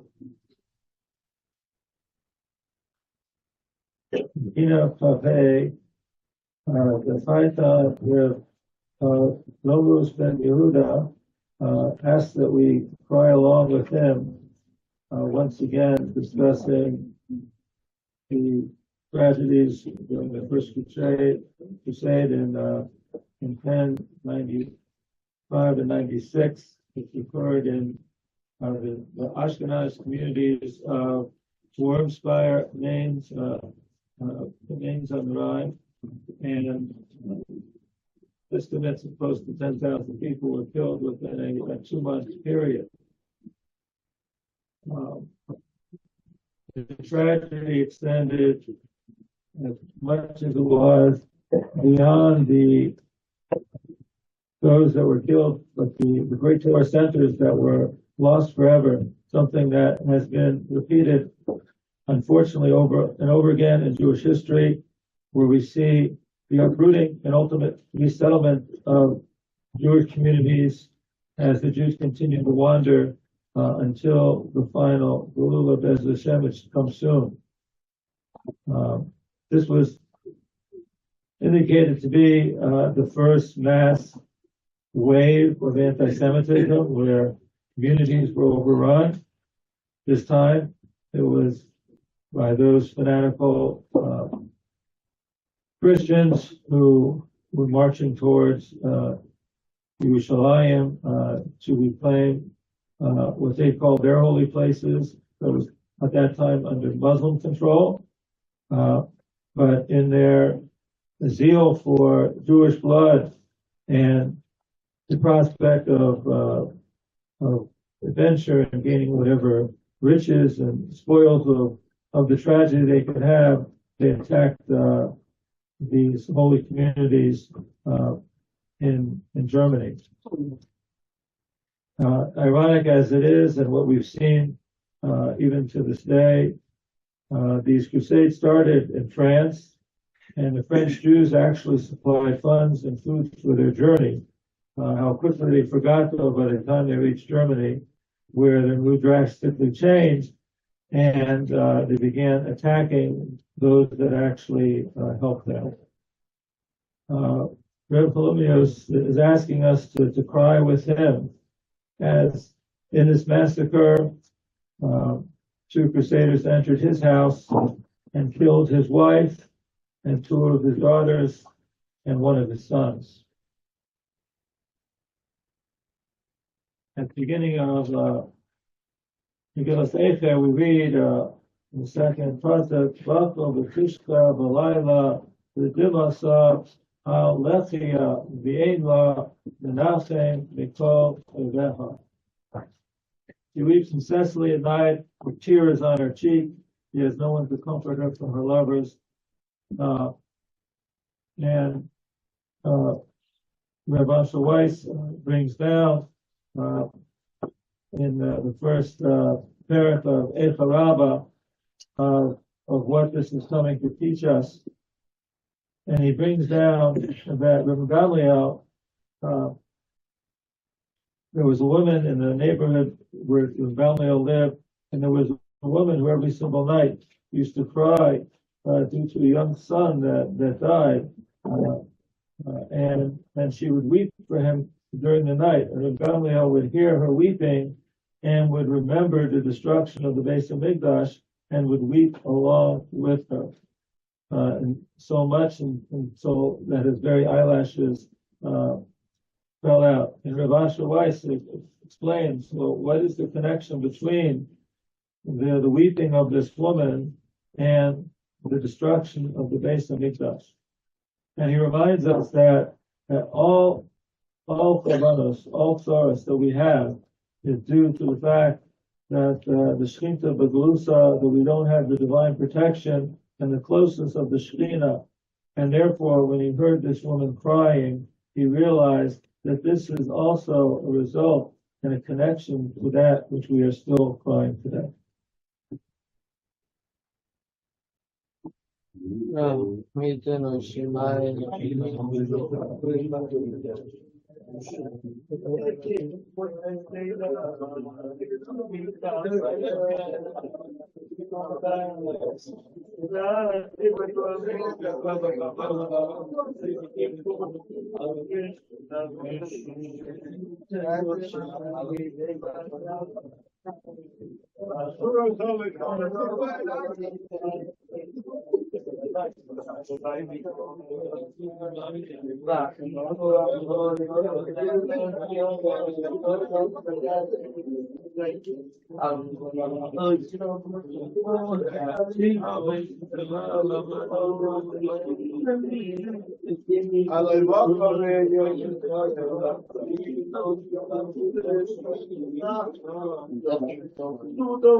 Acustiano show bei masil umezoi rakel machi show beni amoi Tiri mosia nitile tzoi Ad beit Yisrael ve'alav Adoinoi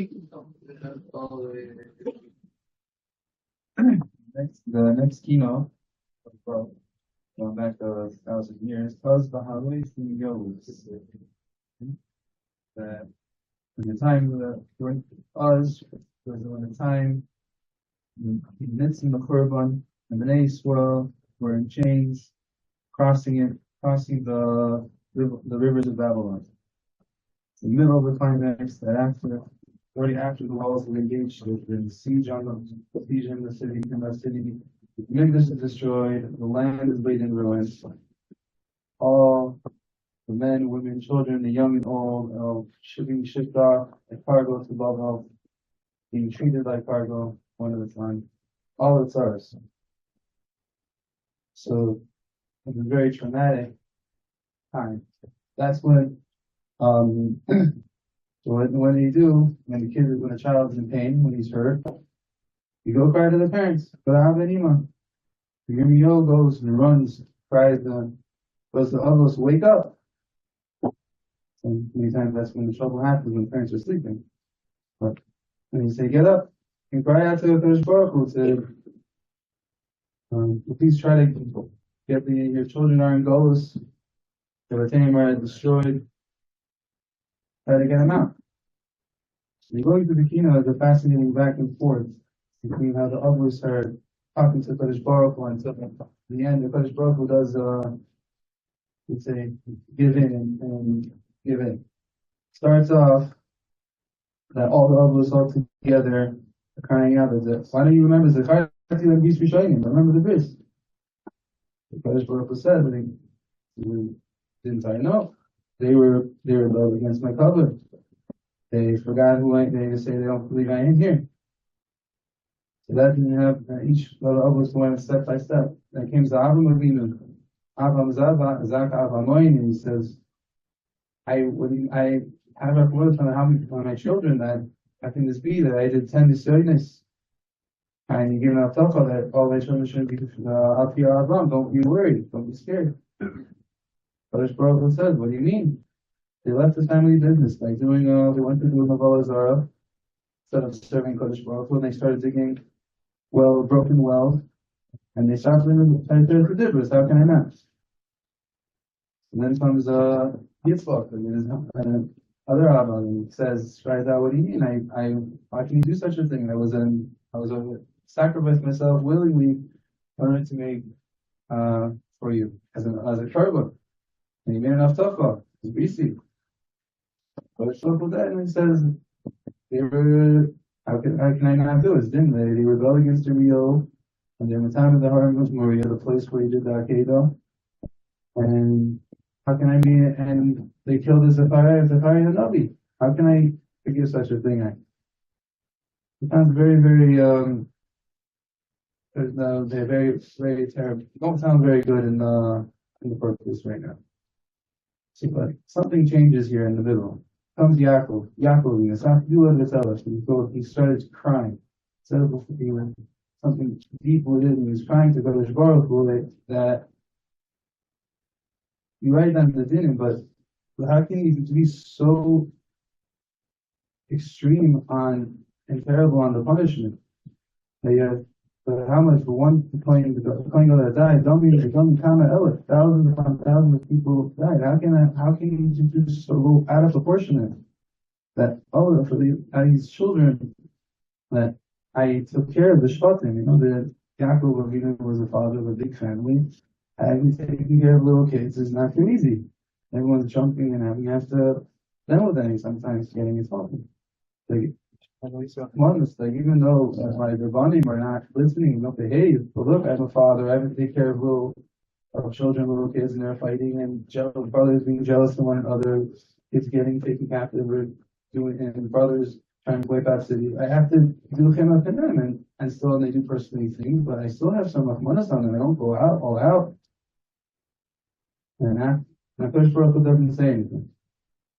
Then comes the Rebbe Neman, the Rebbe Moshe Rabbeinu, and he's saying, "Well, I have the tzoyin, and I carried all this. I took care of all the children in the midbar. I heard their complaints. I took care of make sure they get water and food and protected by none. They made mistakes. I davened for them. How can you how can you that give a punishment as seen as no end? I would have to talk about that. Like how can you do so long? As if you're here in Bnei Yisrael walking down the river in chain. Looks like inedible. This is going to go on forever. How can you put blood? You can do so for so long. Afterwards, this fascinating, and then because Baruch Hu here doesn't say anything. And then at the end comes the mother's advice, or how they crying and their children, and that the mothers of that even more taking care of, not just a father to a son, a rebbe for one's Talmud. See that the mothers that they're there in the trenches taking care of the kids, and they're the ones they also get the frontal of the front of all of the any abuse from a child between happens. Just how kids are. They complain, they fetch, make messes, they keep them other, they never appreciate it to them. But mothers, and what do mothers do? They still love them, they still give them hugs, they take care of them, and they're still calm, and they still take care of them. But in the end, the mother was saying, Kadosh Baruch Hu, even though in this we hear all our children we've done wrong, we're sorry, and you're 100% right. But don't take it so personal. They have to go seemingly out of proportion of tortures and yisurim of you can't understand. And we living in a time just unimaginable things that happen. They have no idea to comprehend. And like seemingly this is going on and on and on. No one knows when it's going to end. Because probably still, you're telling, remember, we're still children. Like look at the big picture, and how that they're not doing this out to get you. They're here. We still want Bnei Yisrael still wants to be close to their father. They have Shemel and Kadosh Baruch Hu created us Yitzhahara, and that we have to do it. And then sometimes it needs discipline. But you keep in mind that we're still his children, and like the others were saying to Kadosh Baruch Hu, even though we got embarrassed and we got and we were not paid attention. They didn't follow what we said. We still love them. We're still taking. We went over that personal thing that is not personally to us, that they're just who they are, and we still love them, still care, and want us to bring them home and not to give them a whole bunch. And then the Kadosh Baruch Hu says, "Shuvu to mimim." It's mimim that the parents, a father and one mother to one's daughter, son and daughter, they are mimim. They all for them. They want the best for them. Shuvu menachastem. And he's saying, Malay, call me I feel all your things and get to Hashem. Take them home. And not only that, Shulachti the velo and not just sending them away on their own as if they'll set to take them, let the babysitter take care of them. Not that. But he's saying, I'm going to be there with them.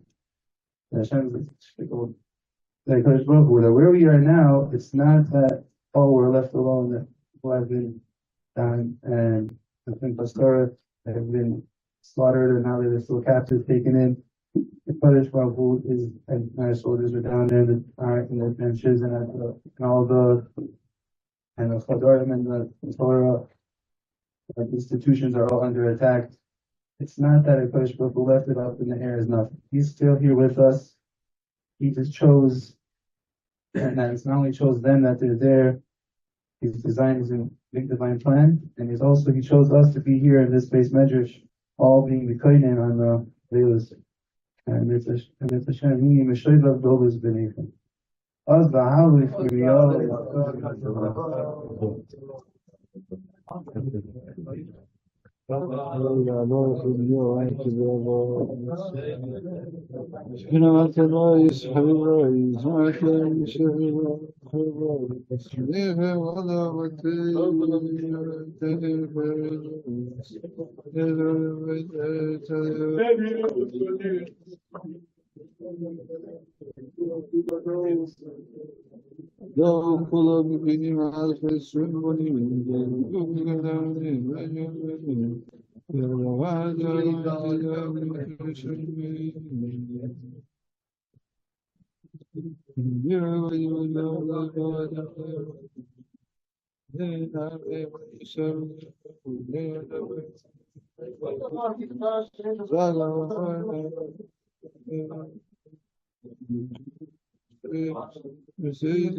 Going to skip the Kinnos Lamed Aleph, page 2 which here being, and perhaps there's a bit of a question on the custom.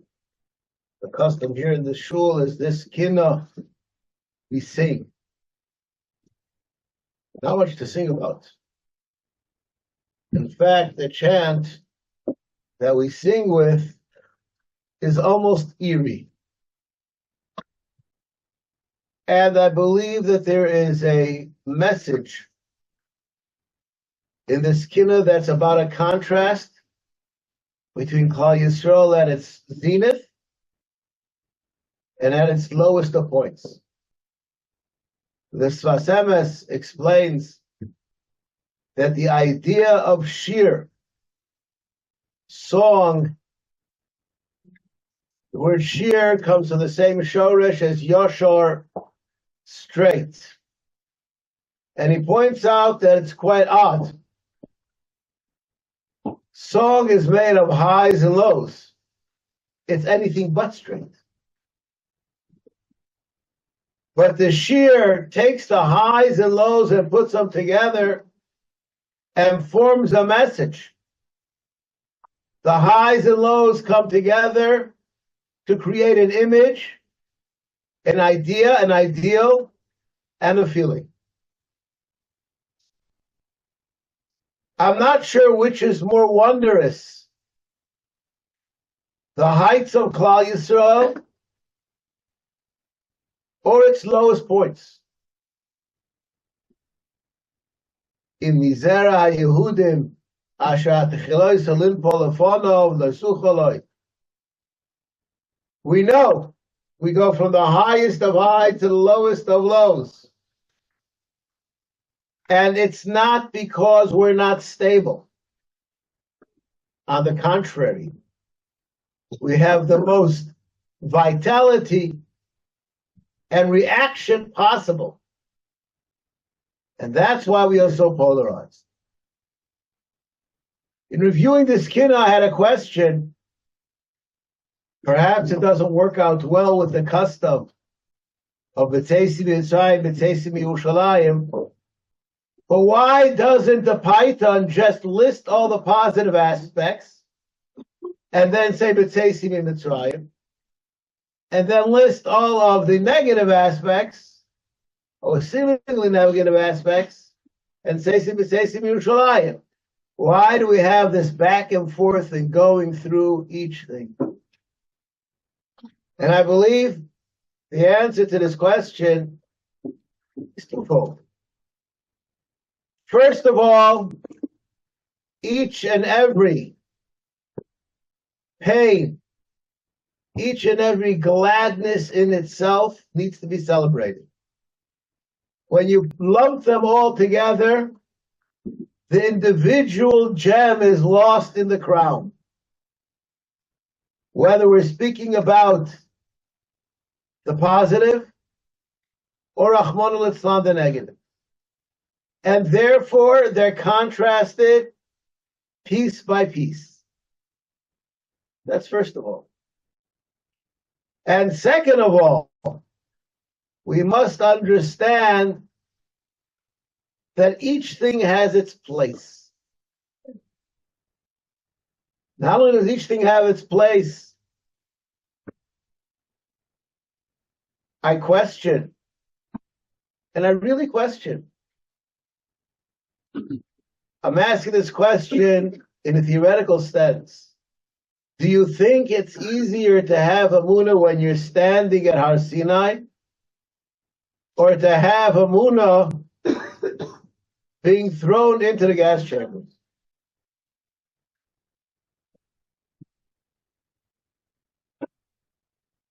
I have a very close friend that's aunt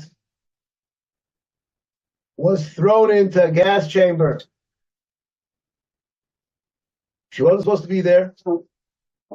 She was a unique person because she learned the Beis Yaakov at that time. And she told all the people in the gas chamber, we're now going to be killed. Al Kiddush Hashem. And they said, we don't know what it means. And in the few short minutes that they were waiting for the gas to be turned on, she gave them a crash course in Amunah and HaKadosh Baruch Hu. They all said Shema Yisrael.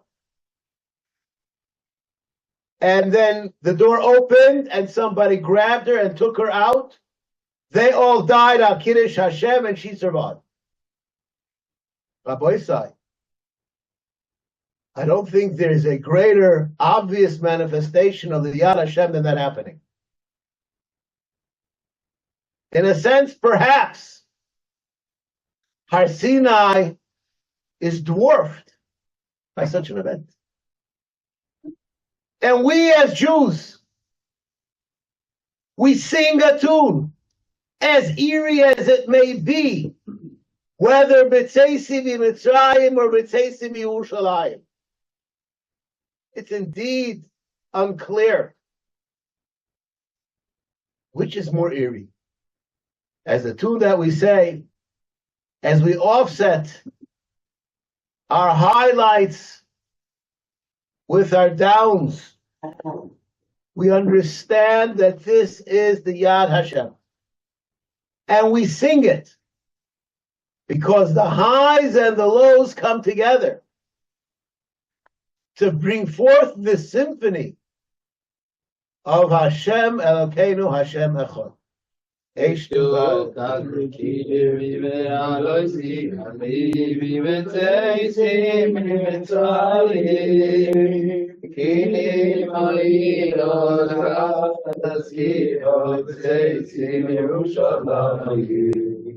Yashir Moshe Shir Lano Shebeteisim Lematayim Vayikoyin Yirmiyah Naini Avoteisim Yerushalayim Ve'ezitoyin L'shochan V'anan Beteisim Lematayim V'achad V'shachlo V'aygan V'oto Beteisim Yerushalayim Ya'alei Yamamu V'chavamu Beteisim Lematayim V'nayim Shetovu V'yaloi Shitovu Beteisim Yerushalayim Negar Shemayim V'yorim V'anayim Beteisim Lematayim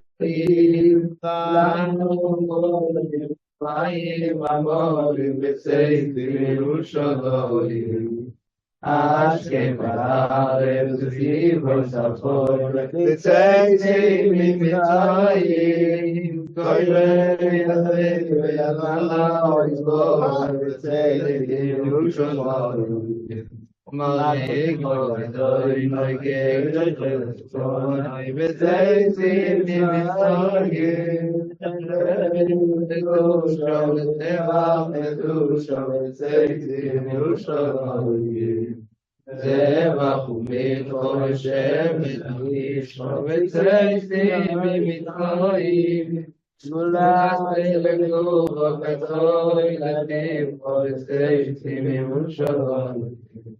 Hagim v'shavot v'mo'im v'oisek v'tzeitzim mitzrayim, Ha'imid v'hem v'choi v'hem v'tzeitzim Yerushalayim. Tohu ha'yom l'ga'al v'gol v'tzeitzim mitzrayim, v'nishmeh l'man Yisrael v'tzeitzim Yerushalayim. Yoy v'shmi ko'eretz v'keito v'tzeitzim mitzrayim, Ma'ol ha'tzeitzim v'tzeitzim Yerushalayim. Kapoyes v'or v'tzeitzim mitzrayim, Ya'alei v'avei v'tzeitzim Yerushalayim. Levim v'avoim v'tzeitzim mitzrayim, v'krim u'mayim u'mayim v'koynim v'tzeitzim Yerushalayim. v'tzeitzim mitzrayim, v'valeta v'yadayim v'skeita v'tzeitzim Yerushalayim.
Going to say this mashal before, that I'm following on what I said. There was a story happened in Vienna a few hundred years ago. When Mozart was giving a concert, King Leopold was listening to the concert. He told him after the concert, "How did you like the concert?" And King Leopold said, "There's too many notes." So Mozart answers back, "Which notes would you think I should leave out?" So I'm summing up what the Rav said before. We're going to See, there's too many notes. All the bad notes, all the tzara we suffer, take it out. We don't want it. The Rebbe says, which should I leave out? It's all for your good. And that's what we have to believe. And that's what we have to carry with us. And in this Kino Lamed Beis, it goes into great detail of what the loss was. That's what my original plan was to say. What would you leave out? Every single detail here. There's details about the splendor of Am Yisrael, details of the different things that were in the Beis Medrash.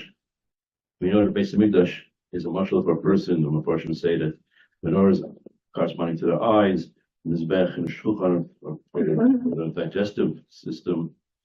The Kodesh Kedoshim is our moach, and Kataris is for our nose, is for a sense of smell. These were Makadosh, the whole human, the state of being human, and to the highest levels. And there's full of things. There's thing after thing over here. Besides those kelim, there's the hecha, the kasolim, there's the bavei amudim, there's hekef rotim, there's different carbonot, every single different thing. The way it was woven, the way the sheep had to be checked. Ingredient by ingredient, what would we be leaving out? What should we leave out? Each one of them, it's almost like the opposite. We compare Pesach and we just compare Pesach and Tisha B'Av. So for Pesach we say Dayenu. We say Dayenu, if this would have been enough. And then another thing that would have been enough, praising Hashem. And then the flip side is each one of these things is a loss. Each one would have been enough. And the Eibishter should say enough and take us back.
We're skipping to Lamed Hay. Shpurat V'lo Yayin. Lo Yayin is literally drunk and high from wine, intoxicated just from sorrows, just from the pain. So, one of the underlying themes of this is how could the enemy come? How could they step on holy ground? We had this sense of invincibility. Beis Medrash was our protection. Beis Medrash was our protection. There was plenty of people that believed that the Churban was not possible, notwithstanding the Nevi'ei Sheker that also said, "Oh, it's going to be great. It's going to be great."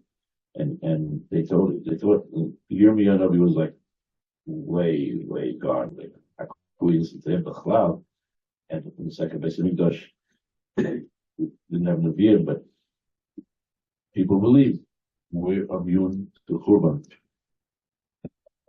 but that wasn't the case. We lived those ideas today also, and we felt it on our flesh about 10 months ago. We're not immune, and we have to do what we can from inside. And so literally, Zaki, cry out to Hashem. It's the only thing we can do. Cry out to Hashem.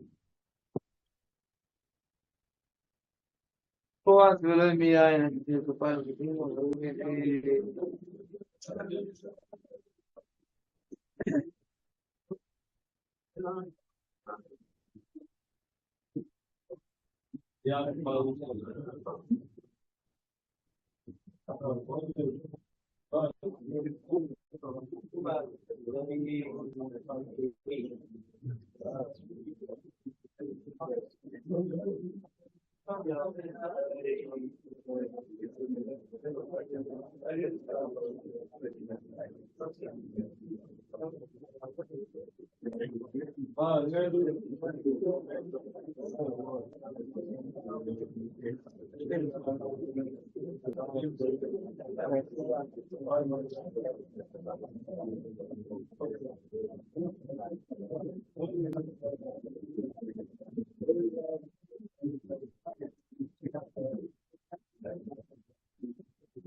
אז ישמחי אויבתי על שבר גרני, כנפתי כאן כבדמי אדוני.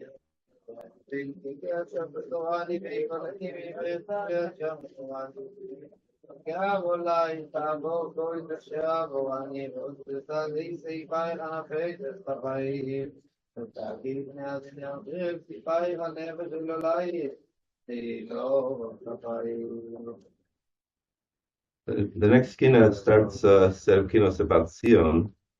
And this Kinnos specifically, Rav Yehuda Levi speaks about all the things in Eretz Yisrael and Yerushalayim that he wishes he could see, wishes he can participate in. It's Sion Halil Tishali. He talks about the Beis Hamikdash. He talks about Kivrei Avos and different parts of Eretz Yisrael. Nowadays, we have access to all these things. We can go to Kota, we can go to Kivrei Avos, we can go to Tzfas. It's very easy to go there. So we kind of think that we have everything, but really we're on a level which is we have it physically. We can go to them, but we don't have them in the situation where they should be. And it's taken for granted. And maybe what we see nowadays, maybe one day we'll be able to go the Ola Regel. We'll take the light rail and go over to Spring Bridge and bring our korban to the Beis Hamikdash. Or maybe these other preparations. But right now, we don't have those yet. And it's something which is very poignant about this one, which struck me. He calls it Sion Halot Tishali Lishlom Asirayach. Talking about that we are all prisoners because we don't have Eretz Yisrael the way it should be.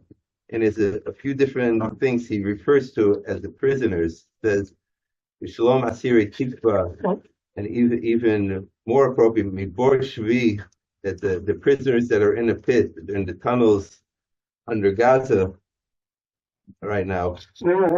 And as we see those prisoners who, Baruch Hashem, were able to return, how they talk about how they kept hope up that they will one day return, and the prisoners are still there, and we also hope, and they're hoping that they come back, and we also, even in our situation where it seems so good, we're still prisoners in some form, that we don't have the Beis Hamikdash, we don't have the things the way they should be, and we have to recognize that we don't have those, and not right now we have the prisoners that we could associate with and we could empathize with and understand it better.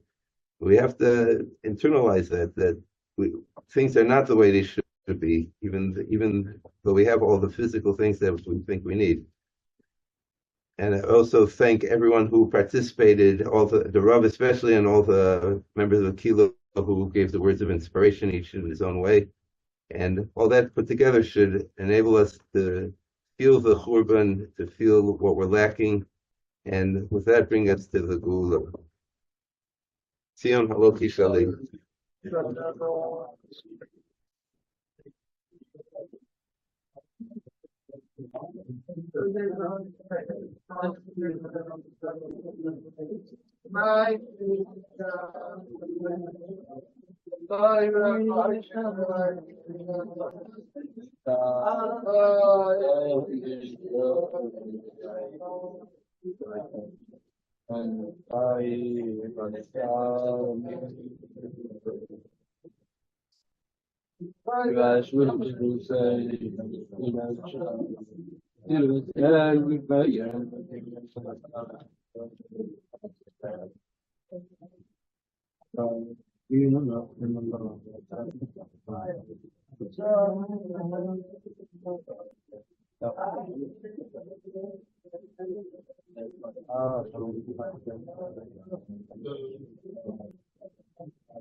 אשרי מחכה ויגיע ויראה לא יסריך ויבוקו על עוד שחורייך ואין תיבת בחירייך לעלות ותמחותייך ושובך אלי קדמוס נעורייך.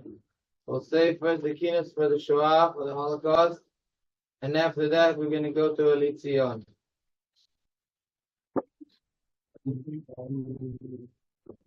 זכרונו וכהנו כל ישראל, קולכם יישמע ואומרו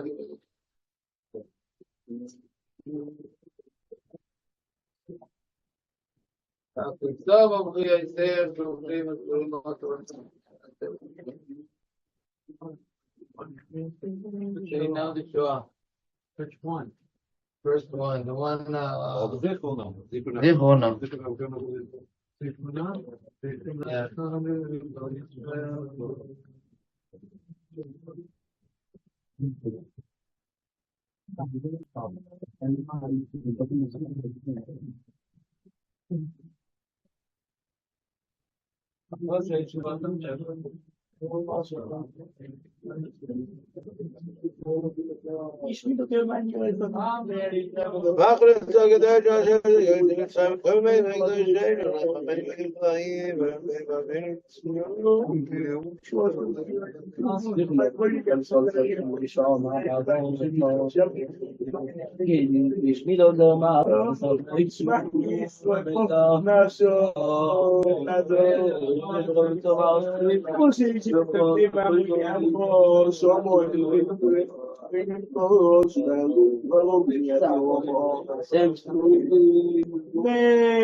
אם אשר יסיינו עבדנו משומעים למחנות הקדושים ביחסי מצחויים ימי בית קודשנו ונחמנו וחיסוליים רואים ממנו ואבינו לציון כרושלים אש תוקד בקרבי ועלוי זהורי רובן אותי אם אגידו ודורי קדושה אורות המותים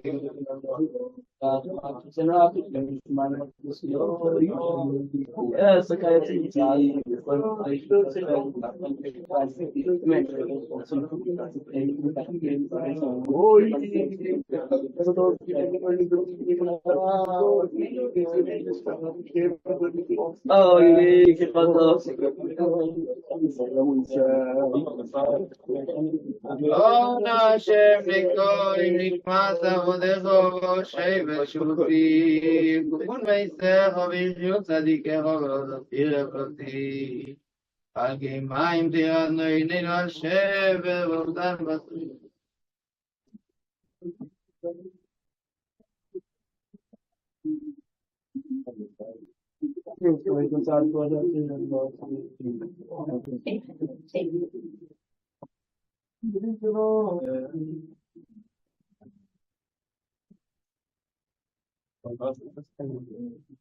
זה לבונו אל הדורות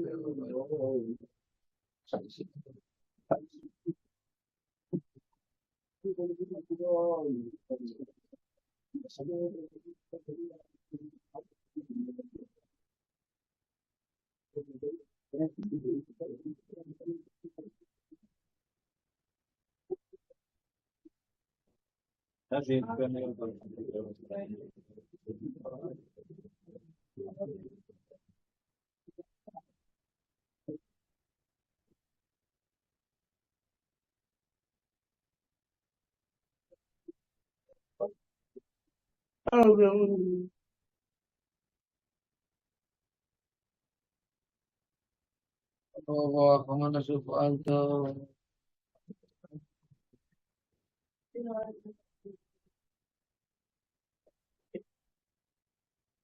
קוי מתמדלם עבודך ושמך מפעל ושועים שמור לו שארית עצי זרע קדישים ופונך עלינו אדוי נשוא לנחמנו וניחומים השיבנו אליך ונשובו ויעלו לציון אישי אלי ציון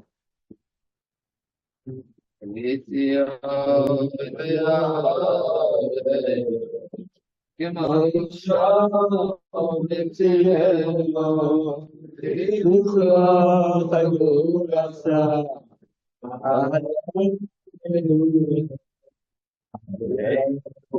אשר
Ono es shivo menachem avinusom katos tivo v'toyeruso Kadesh Aminu Kimika Suinai Kenomcha Kine Yerushalayim Adonai Adonai Shem Yerushalayim Tachem Tzion V'Simtech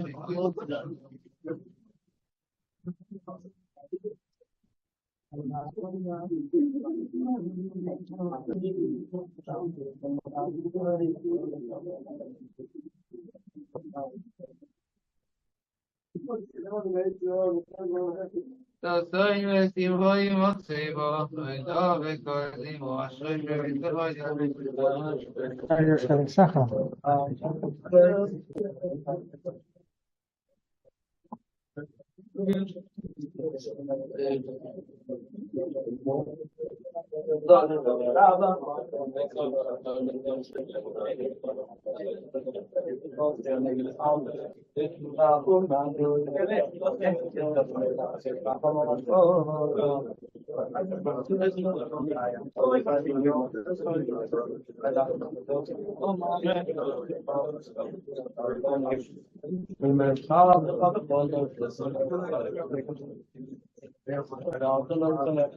So, kehillah, separated bare feet, brave, searching, doctrine,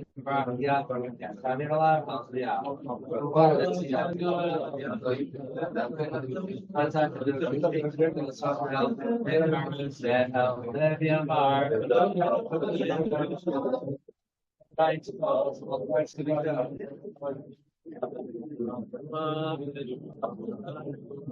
Did you say it, bro? It's right for Rash.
I don't know if it's Lavansi. Yeah, Iltarabia here.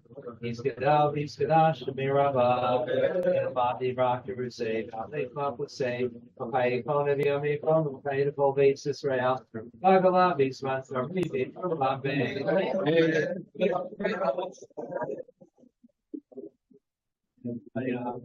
he's Brockish, the Bockish bar, he's from Robbie's not say. Bisa Darby, Saleh, Salval, made it Shabri, Lami, Cobrica, Shirasa, Dushkazav, and Ekamasa, Damira, and Baba, a group of H. Rabba, Mean Shemaya, Bakai, Palenu, Bako, Israel, the Ruab,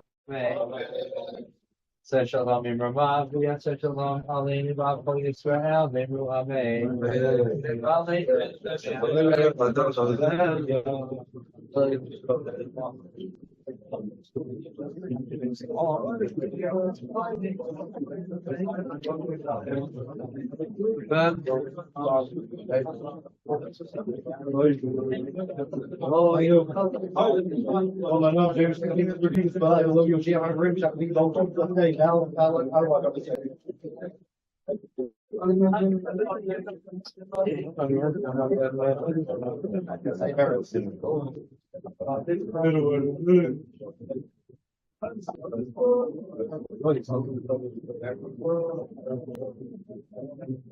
Never had Florence by Yom Ha'u, Yermeh had Shmo, and Isadal, Iskadash, Rabba, Yaman, Travis, David, I called it the cases right now.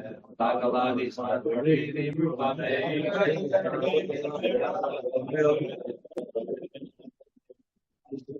it's for us, say, yes, I know it's for them, it's about let him love me, call me for son, the son, it's also the myself. Abi Ranyama, through a man, the Haitian running beach, my lady, but we through a man. Shalom, Yom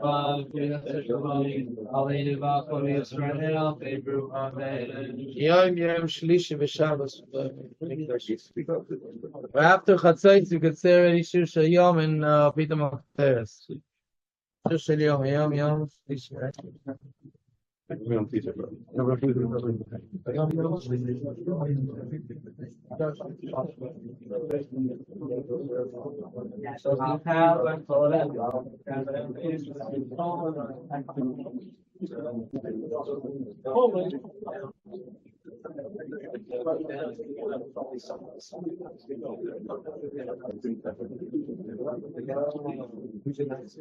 Kuma Elohim Shakta Haaretz Kihatas Sikapol Agoim Iskadal Iskadash Beirabah Amen. I ought to be able to probate Israel. Bakalani is my priority.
Rabosai, first of all, thank you very much to Peretz for organising the very inspiring Kinnos.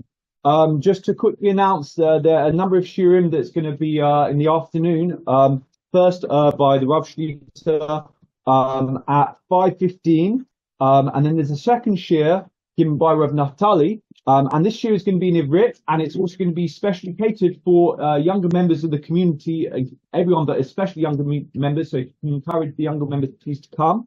And both those shiurim, of course, are before Mincha at 6:40. And then between Mincha and Mariv, we have another shiur by Rav Brody. Thank you.